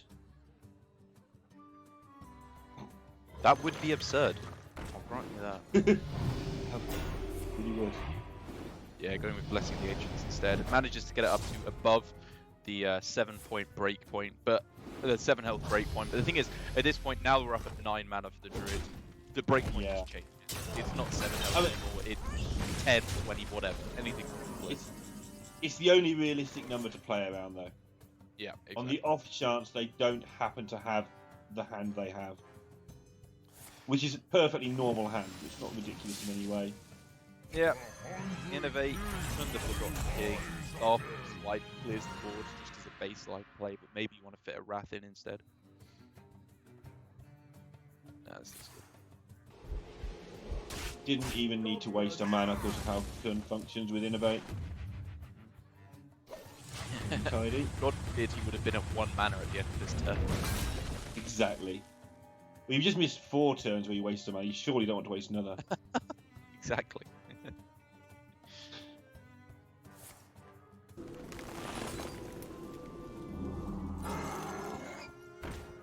That's Stag coming in handy, but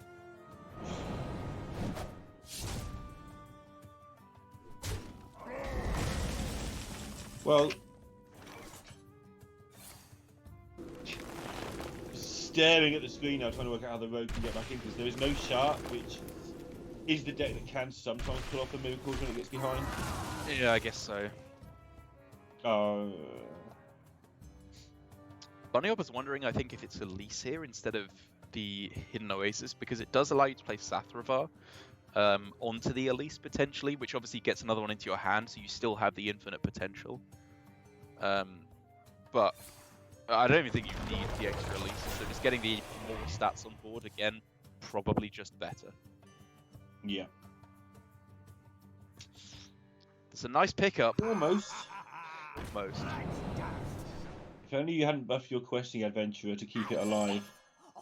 That's pretty good in rogues, to be fair, being able to kill off minions with your dagger and then draw a card. Is Sathravar a demon? I will go and find out. I think it isn't, because it's a dragon set, but I might be wrong. No, I'm not sure. It looks demon-y, somewhat demonic. It does. It is a demon. There What do you you go. know? Good call. I mean, it probably still wasn't the pick. I was more just curious, more than anything else. My It's not my a lack set of demons, is it? Yeah, It exactly. is a demon. Once again, my not having played World of Warcraft comes to bite me. Sorry that I'm not cool like everyone else. I am cool like everyone else, but I haven't played it for a long time either. And hardly at all. It's a Dreadlord. Well, I don't know. Does that mean demon? It's a demon in Hearthstone. Alright, that's the important thing. So It many is a six. demon. Thank you, Captain Kitty. You're only 25 seconds too late. Right, board pretty much locked down, it feels like now for Bunny Hop, but especially when you consider the 4 mana Sathravar in hand. I'm not seeing a way back into this for Letter. It involves getting a lackey generator about 3 turns ago. Which is my way of saying, Derek, that I agree.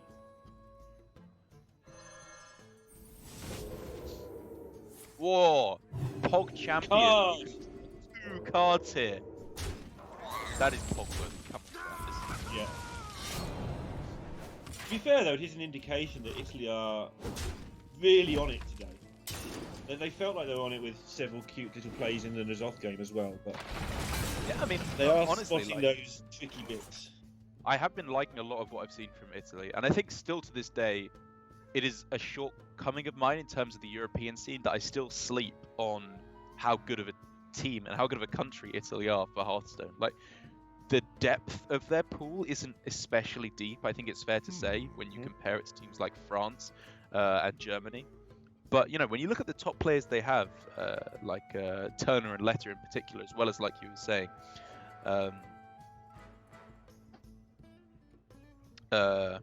I've got the name of the other players that we're going for, but they do have a very good list of players at the top of their pool. Yeah. Yes, it's interesting how teams differ depending how many players are on that team in terms of strength, relative strength. Yeah. And Italy do pretty well when you're picking 2 or 3 or 4. Time waits for no one. But I want France to be picking 19. I'll agree with that. Oh, Sathravar. Right, that's another one, and another one, and another one.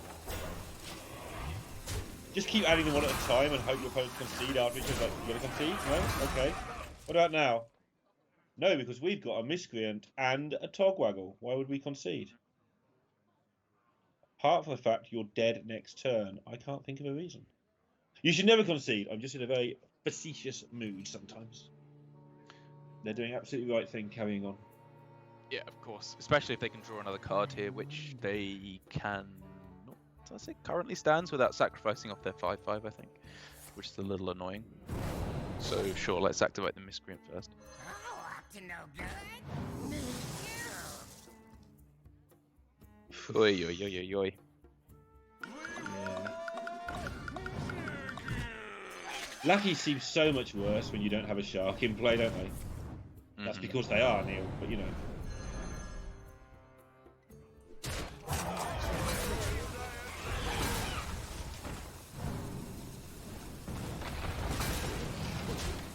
Well, that's going to allow them to get to the point where they can actually play whatever they take control of the next turn. Yeah, I mean, they're not dead as well as the important thing. Or are they? Or are they? Mark of the Lower makes it pretty close. Mm-hmm. As does Crystal Power Elise, actually.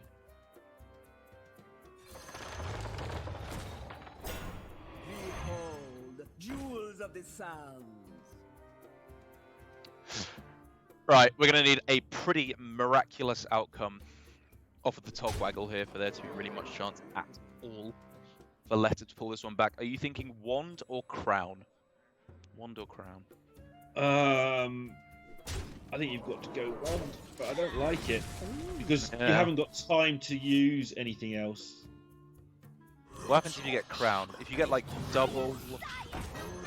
I don't know what you get. That's my problem with it. Unless they've thought of something, because they've all got battle cries. That's the problem. Yeah, I mean, I don't know what you could get off Wand either, to be perfectly I mean, honest. just 3 cards that allow this board you have to maybe get through. Sap, Sap, and Sap. And Sap. Golden Sap. Trade them all in. Get a tier 2 Sap. I give up. Yeah. Not the cards they're looking for, and it goes to... Still looking for a win with the Rogue up against the Nazoth twins. Yeah, Warrior and Priest, both of which... Oh, sorry, I was going to say one of which is a very nice matchup, I would say, for the Warrior up against the Rogue. Definitely like where that is stationed. The Priest, however, on the other hand, I feel like could struggle a little bit against the Rogue, especially given that it appears to be a somewhat more aggressively built Rogue with the questings in there as opposed to the Spirit of the Sharks, which I think the Priest will suffer to because they don't have that much early game removal to be clearing off. But of course, Casey and Bunny Hopper have to just extend it that little bit longer with a match that they are very likely to win here. And again, this isn't the Shark version of the Rogue. There's not the value engine trickery that we sometimes see find a way over the line. There is a Myra's. Okay. That's a plan. Shame for them there's no Nomi, really. That would be good. Do you keep Myra's and just go for the crazy draw, or do you try and play a sensible game? Against Warrior, I absolutely keep Myra's, 100%. Just go for the empty my hand, do it again, Myra's, do it again, hope it gets there. Yep. Like, I mean, if you remember back to the old... what was it? This was mainly before even this year of rotation, just after Rastakan's Rumble, where you still had the Feldori Striders. It was absolutely the best card, was the Myra's Unstable Earn. It was the best by miles in the Mulligan, and I think that even continued for a while after after Rise of Shadows as well. It was still one of the better cards.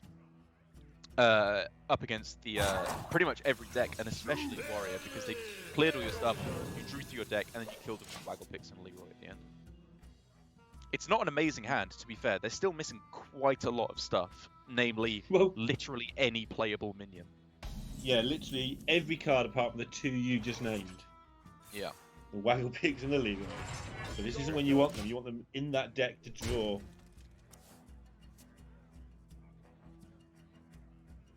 Ooh.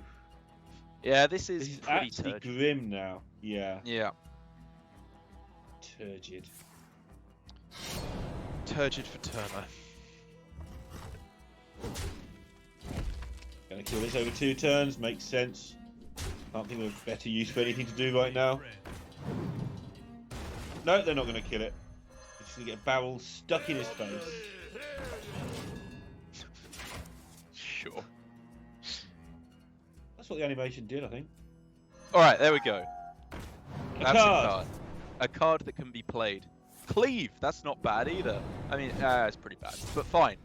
It would have been good there if he had 2 more mana. Yeah, it would be good if it wasn't playing against a warrior, or if he had 2 more mana. Good point. Well made.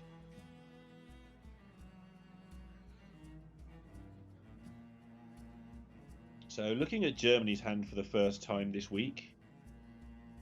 Yep, that'll do. Mm-hmm.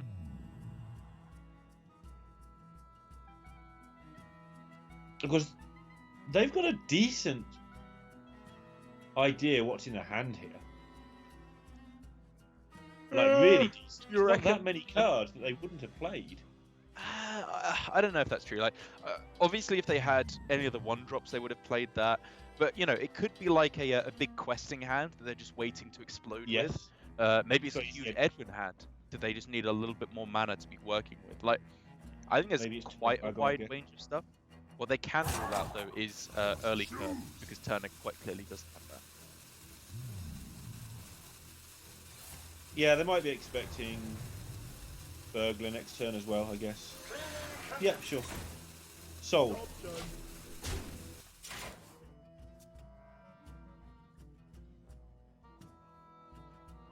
You probably don't want to be bouncing that quite yet. I think I'd like to save that for a Leroy.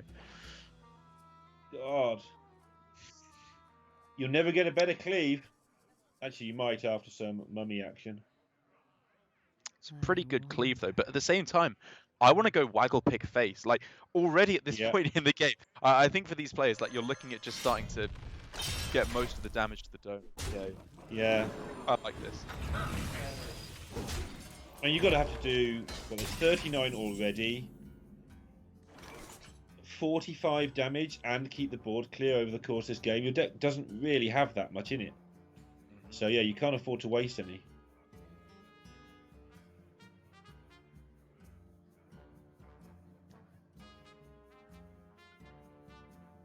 What now?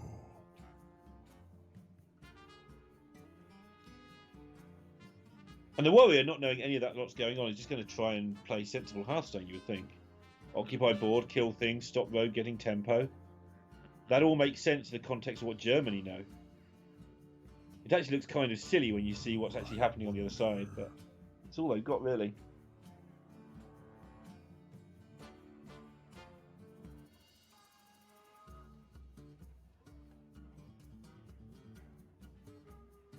I must choose. No tomb can Yep. hold me. Kill minion, play minion. Seems good against rogue. No tomb can hold me.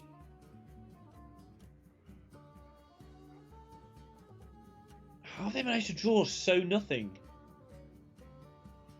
They don't have a play this turn. Do you want the reduced cost Leroy? Yes, I suppose. Like, I think that Turner has the right idea of it. This is what I was thinking as well with this hand, which is you have to just go for damage to face, and that is the only win condition. It's a miserable win condition, but it's also the only one you've got. Yep, and recognising that he does have quite a lot of damage coming up, as you said right at the start. These 4s and 6s add up pretty quickly. And now they're just still acting away. Turner's somehow- hand is like... I was going to say, Turner's hand is like me as a caster. It's not great, but it's all you've got, so you'll have to make do. It's very one-dimensional. Okay, here's a turn. Here's a turn. All right. What are we looking at, Lorinda? Questings, backstabs, cleaves, eviscerates, coins, a giant questing adventurer, and hope it doesn't die.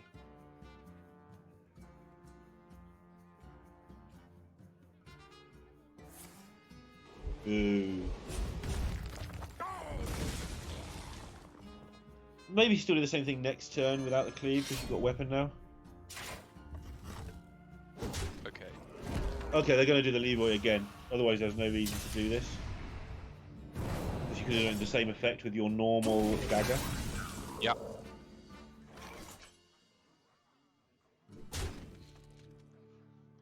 So But the Leroy's... problem is that if we're having a damage race, at the moment, the warrior is just winning with the whelps that Leroy has given them. At least we've got chicken. Oh my.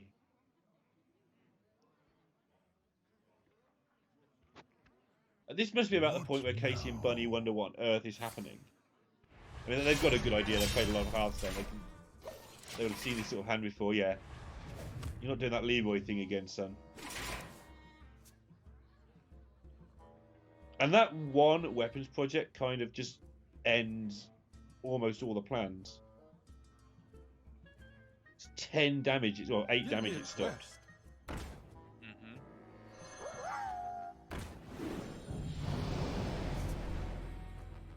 which is a lot of damage.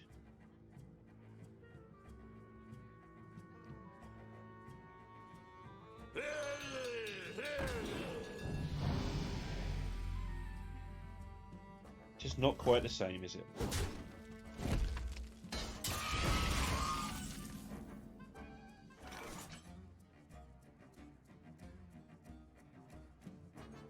All right, for the clear for Casey, there's a multitude of options here. I'm thinking probably just Warpath looks good enough to lock, at least, well, not lock down the game, but put him in a very, very good position. I mean, I think the game's locked down. Honestly, I understand that you can still go face and do a shed load of damage. That shed load is 36 plus future armors, plus you're up against all this removal and Dr. Boom. Are we going to call it a mistake that Casey didn't trade in a 1/1 to be able to play the hero power? Would you rather deal 1 to your opponent over gaining 2 here? I'd rather gain 2. I'd rather gain 2 as well. It's not often that I get to call out Casey for making a misplay because he's just so blooming good. And even now, if he could see me saying this, he'd probably argue that I'm being an idiot. But I think I would rather have the 2 armor there. I think that's wrong. I've got a theory that Casey actually plays terribly, but he plays so quickly that nobody has time to notice. Right. That's it, that's the theory. I don't know how he reached 8 top 16s in tour stops with that. Maybe he bamboozled everybody. Yeah, it's a very disputable theory, I'm not denying that.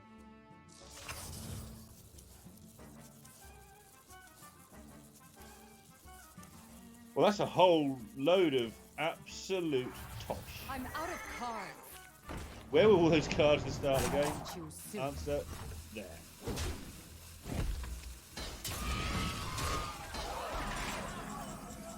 Dynamatic takes care of this. Or you can just Dr. Boom and tank the 6 actually with the weapons project. And then you've got a Dr. Boom.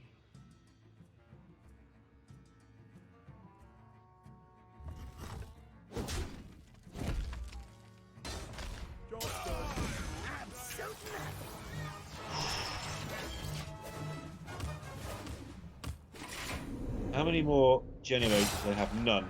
Well, Pharaoh's Cat can generate something amazing with Reborn. The Colossus of the Moon.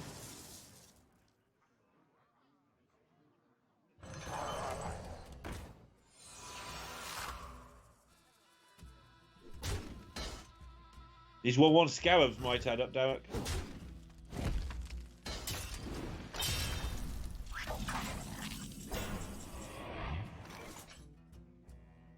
One, 2, 3, 4, 9.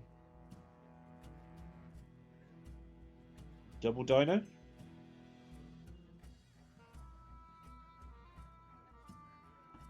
Pretty much do whatever they like. I think Derek has vanished temporarily. So let's see what they can pick up. I mean, nothing is the answer. They've got to do 28 damage without dying. Even if they get to play all their cards, they don't have to do damage.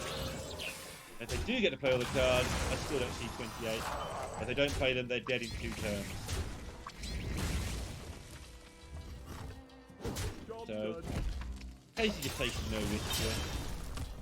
With only 1 card left to generate unknown cards, if you don't count the miscreants because they're too slow. Pharaoh Cat needs to be amazing. It's not.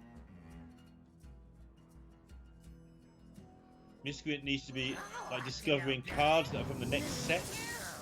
It doesn't. I guess they can make a spell. This needs to be amazing. It's not. Get 2 Death Rattle cards in your hand. You could get... I don't know what you could get at this point.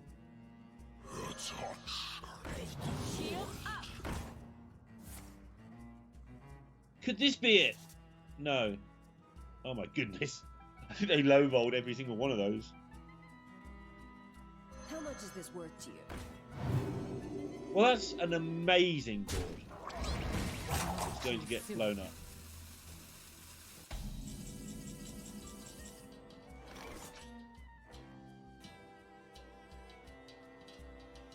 Not quite clearable with a double Dynamatic and the bump, but very nearly. Also, then... No, you can actually clear it with double Dynamatic. I'm wrong.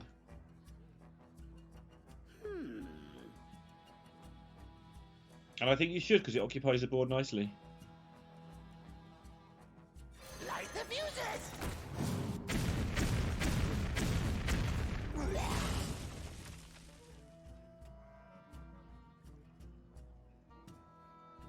That's irritating. Now they're going to have to actually attack the one through their Snip Snap if they want to get this done.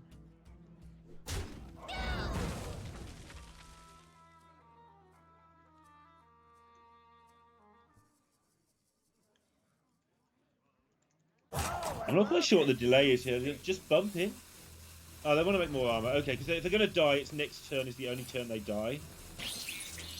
Sure, this occupies the board just as well.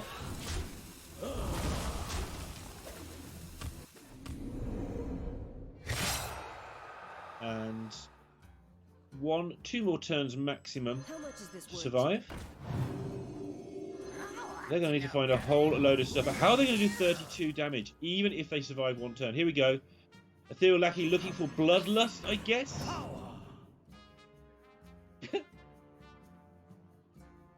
And none of that's going to give them the buffs they need to get the damage through, even should they survive. They have done a lot of good ordering trying to find things here. Give themselves a chance to get a Bloodlust is incredible. Give themselves another chance. You can make a really big end with this turn if you had one in your hand. They played like 27 spells. Yeah, they could indeed. I think I'm back as well. You're You are. listenable again, technically here. Yeah, I was going to say, that's never been said before. Something must be broken. Choose soon. Did you manage to catch And any as you of that were while you were fighting? Yeah, well, I mean, it's really just a case of trying to find that little bit of extra damage. That's out of the question. They need to close it out right now, and I don't think they're finding it. Doesn't look like it. It hasn't looked like it for about 7 turns, to be honest. You picked a good moment to have issues.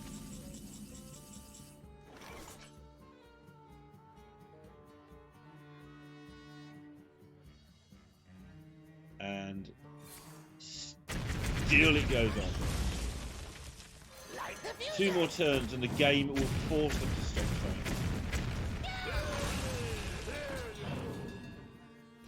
They're not going down without a fight.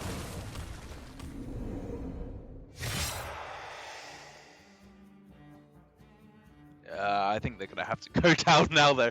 I'm not seeing anything left. There we go. Okay, they work it out. Eviscerate your own face is clearly correct.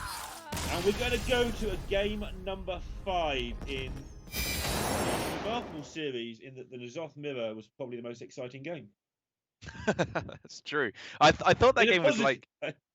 Yeah. Like, that was not an uninteresting game at all. Like, Turner, I think, had the right idea at the start of going for the Leroy just damage directly to the face. I think that was a good recognition. That was his only real win condition there, especially when you factor in the Myris Unstable Element, which gave him the extra gas needed to close out the game. It didn't work out, as we can clearly see there, and it does now mean that that Rogue has only one matchup left to try and take a win up against a Priest. But I think Germany here may have been taunting us somewhat when they went for the best matchup for the Rogue saved until last, even though it makes no difference whether they lose 3-0 or 3-0 or 3-2. Yes. These guys hate to lose. That's why they do so well. It does make a difference losing 3-2 and not 3-0. So we are going to take just another moment to get that ready, recover everything that's been going on at this end, and we're going to have the N'Zoth Priest versus the Rogue to see who gets to the finals of this group in just a moment.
Welcome back to the end of this match between Germany and Italy. It's 2 apiece. In the opener here in Group F, it's going to be Rogue versus the N'Zoth Priest. And Darok, what do you think? Which one? You're saying you fancied the Rogue to take it? I definitely did say that, and I stand by it. I'll stick by my word. I think that the early aggression from the rogue is there's not enough removal early on for the priest to fight back against it, because their first AoE is obviously in the form of Hysteria on turn 5, which can sometimes be a little bit late. But the real problem I find for the priest isn't necessarily the lack of removal. It's just that in the mid game they're relying on playing slow, taunty death rattle minions, and at that point the rogue really flourishes because they can just push damage over the top of those, or they have a nice quick sap to get rid of them. Yeah, it's just a double whammy. They've done enough damage early on to cause issues, and you can't solve those issues by wedging a taunt in the way because of, like you say, the either-or situation there. Yeah. Interesting opening hand to choose from here for Letter in particular. You kind of want all of these cards, but you can't keep all of these cards because that doesn't curve out quite how you'd like. Well, he's going to have them all because it's post-mulligan anyway. So Oh, it's post-mulligan, my bad. Yeah. I mean, it's fine. It's 4 good cards. Job's done.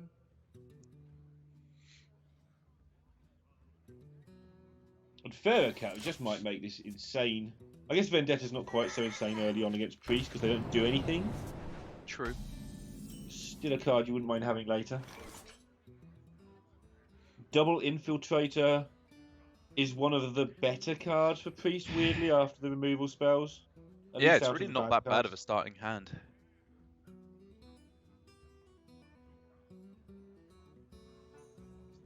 Because you don't, I mean, you don't want it sapped, especially if you're going to die, obviously. But if your Infiltrators are getting sapped, then your Cartoots aren't getting sapped. And then you start causing massive problems for your opponent. But they've got to get there.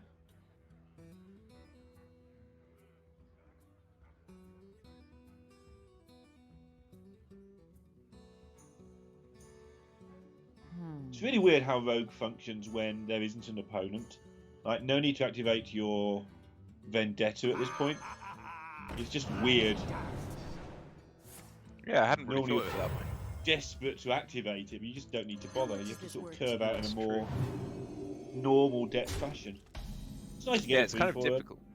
It is difficult for the deck to function as purely a proactive deck to just push stuff onto the board, because it's really more of like a tempo swing deck where Rogue really shines, where it can kill something from your opponent's side and develop all on the same turn because its removal is so cheap. Yeah, it kind of messes with your combo as well. Mm. It's like backstab combo, blah blah blah. You don't really want to backstab anything, etc. Anyway, Yeah. they have managed to get 5 damage on the board already. That's only going to go up to 8 next turn with Blink Fox. Important to get this 3/4 as well because it gets it out of the penance range. So that's a big deal they managed to achieve there. It's just a lot of pressure early on, all things considered. Yeah, like I it's was saying, really- Mass Hysteria is just a little bit too slow. It feels like having to tank 8 damage potentially on the following turn is quite a lot. It is. And it's going to remain quite a lot. The penance heal is just not too bad here though. I wonder.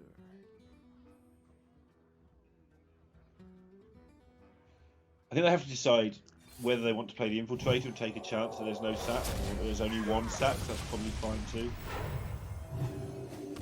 Or Mass Hysteria. It will depend on the board shape and size. Right now, Mass Hysteria basically does nothing. Another soul to consume.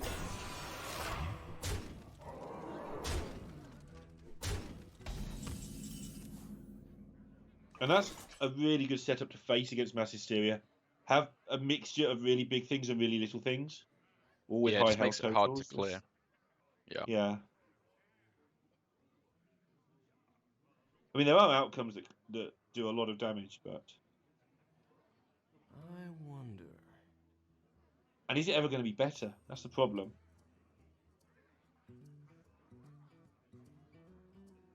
Greetings, Okay. fellow humans.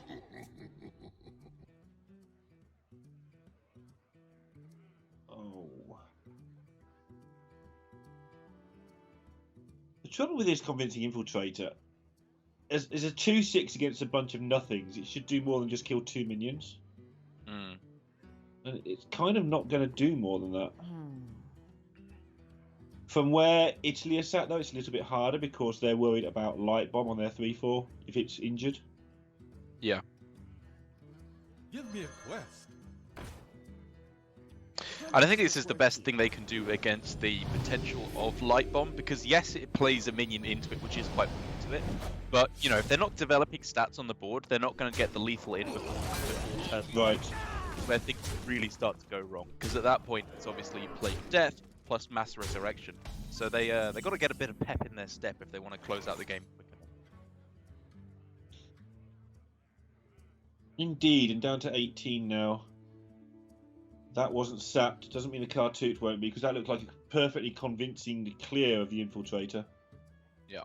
Didn't really give you information about whether there's a sap or not. I know I'm good.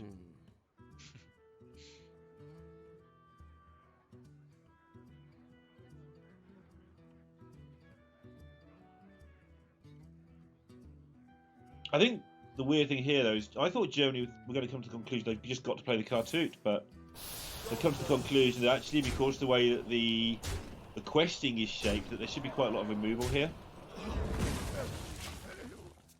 Yeah, that was nicely done. Yes, they get most things cleared off the board. I think they worked that out really well. I think it was quite a likely outcome that everything would be hurt.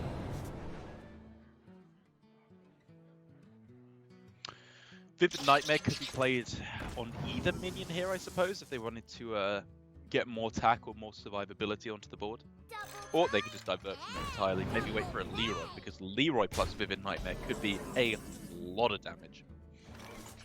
Yeah, just every point of damage is huge when you're trying to maybe, in the future, get Myras into double eviscerate, say. True. If it's that tight, that might be a massive difference. I quite like the dumping of a lot of cards here as well, because it frees up space in their hand, which I'm thinking maybe next turn they just go for Myras to try and find Myras into sap, sap. and then Yeah, exactly, sap the Cartoot straight away. Sorry, yeah, that makes a lot of sense to me. You got 2 saps and half your deck. You find them at least 3 times out of 4, slightly more. It's obviously not a fantastic Myras, but it may be their best avenue to victory, because this board does not trade fantastically against a Cartoot defender. I think they were set on it, and then they picked up the Burglar, and they might postpone it 1 turn, because Burglar powered shield and then play whatever comes off the shield might just get you the sap anyway. Or you could get a Deadly Shot, which isn't Deadly that bad. Shot's interesting. Yeah, that's pretty good actually. Probably just It the does pick. give your opponent 6 health if you go with this route, but you do that straight back with minion damage.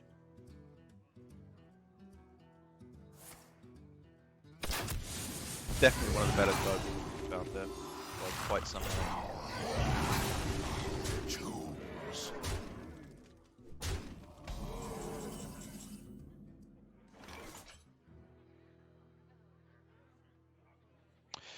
Katrina Muerte is not a bad pickup at all to resurrect either a Cartoot or Cart Infiltrator? Defender or the Infiltrator, yeah, which is pretty good indeed.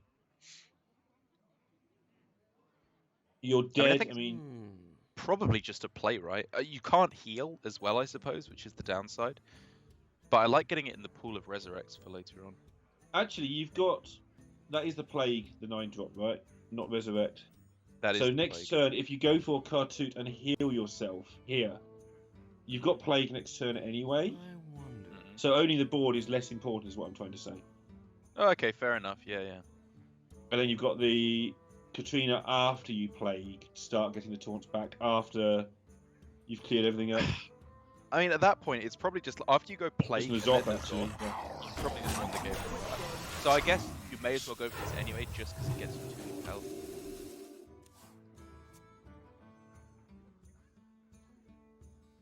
Ooh, Vendetta is a way to clear out the hand.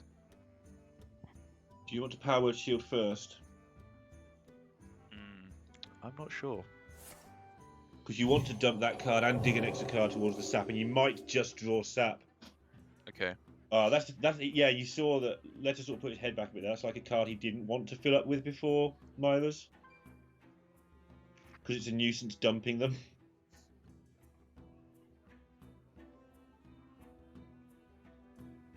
So now you're kind of committed to having to play this turn like a normal Hearthstone turn and not playing Myras again. I don't know. You could still just play Myras because you want to set up for like Leroy plus the Nightmare next turn. True. Like you got to start actually killing this, right? I think know. I like Myras. Yeah, yeah. Yeah, he's going for Myras. Like, Letter was shaking his head because basically they just didn't want to have to go that route. Wow, this is a lot of damage that they can push over the next few turns. Sure is. Gonna need to be though, but it's definitely And this there. just locks out Plague of Death. Simply, Letter by finding himself Leroy Shadow Step means next turn Plague of Death is death for Bunny Popper, so he needs to find another way to try and wrestle this back. And as it currently does he, though? stands, He's got to go it's for not it. He there. doesn't know what's in the hand. He doesn't know they've got the Leroy. He knows there's a strong chance. But if the Leroy's not there, actually, they can survive. Yeah. And he knows. And Gave it his best shot, Italy. but after a absolutely grueling series of Hearthstone, this took absolutely ages. We are finally done now, and Letter, Turner on Team Italy are the champions who are able to, unfortunately for Germany, push them down to the lower bracket and advance in the winners half of the group to face off against the winners of the matches tomorrow. They are two players, though, that I'm happy to see getting a chance to shine. As much as I am fond of the German team, it's obviously it's not done yet. They've still got to win tomorrow in that top half, but showing off what Italy has got is a good thing for me. Let's have a quick look at Group F, how it stands ready for tomorrow. There we go. Italy and Germany. You've seen all those lovely teams. And I'm sure Darek will be having fun along with me tomorrow with Norway entering the fray. I mean, I'll be having fun with Poland as well. I really like both Xeno and A3650. I think they're both very, very strong Hearthstone competitors indeed. And they're also a lot of fun to hang out with, like the Norwegians as well. Yeah, it's a strong pairing as well, because Xeno is incredibly creative, and A8's very, very hard-working. And that's a good mix for me. Somebody who can check your creativity to see if it's good or not. That's something that I like. And yeah, you see the rest of that group, how it will go. We will show all of those matches tomorrow plus another group which I'm not quite sure. Let's have a look at what happened today. Earlier on, this seems like an eternity ago at some point. Greece stomping through the group, and Denmark squeaking through the group is how I would sum it up. And I would say Greece deservedly so came through as the victors there. I think it was just some very clean, very solid Hearthstone, very, very few mistakes that I can pick up on throughout the course of the day. Whereas Denmark, I think we can both agree there were a couple of misplays made along the way, like due to roping out or just blind spots in their game plan. But overall, again, very, very strong play from both the Danish and the teams. And I expect good things from them when they head into the top 16, which will be happening in a few weeks' time. Oh, no, wait, next week, the top 16. Yeah. The USA and Ukraine out now. That's two teams that everybody who's left in will be glad to see the back of, with the greatest respect to Denmark, who are very strong.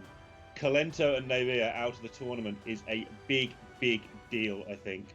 We're going to be looking at some more tournament teams out of the tournament tomorrow, possibly even Germany, who've gone to that lower bracket. So tune in the same time tomorrow, and we'll all be here, including Gallon, to see how that goes.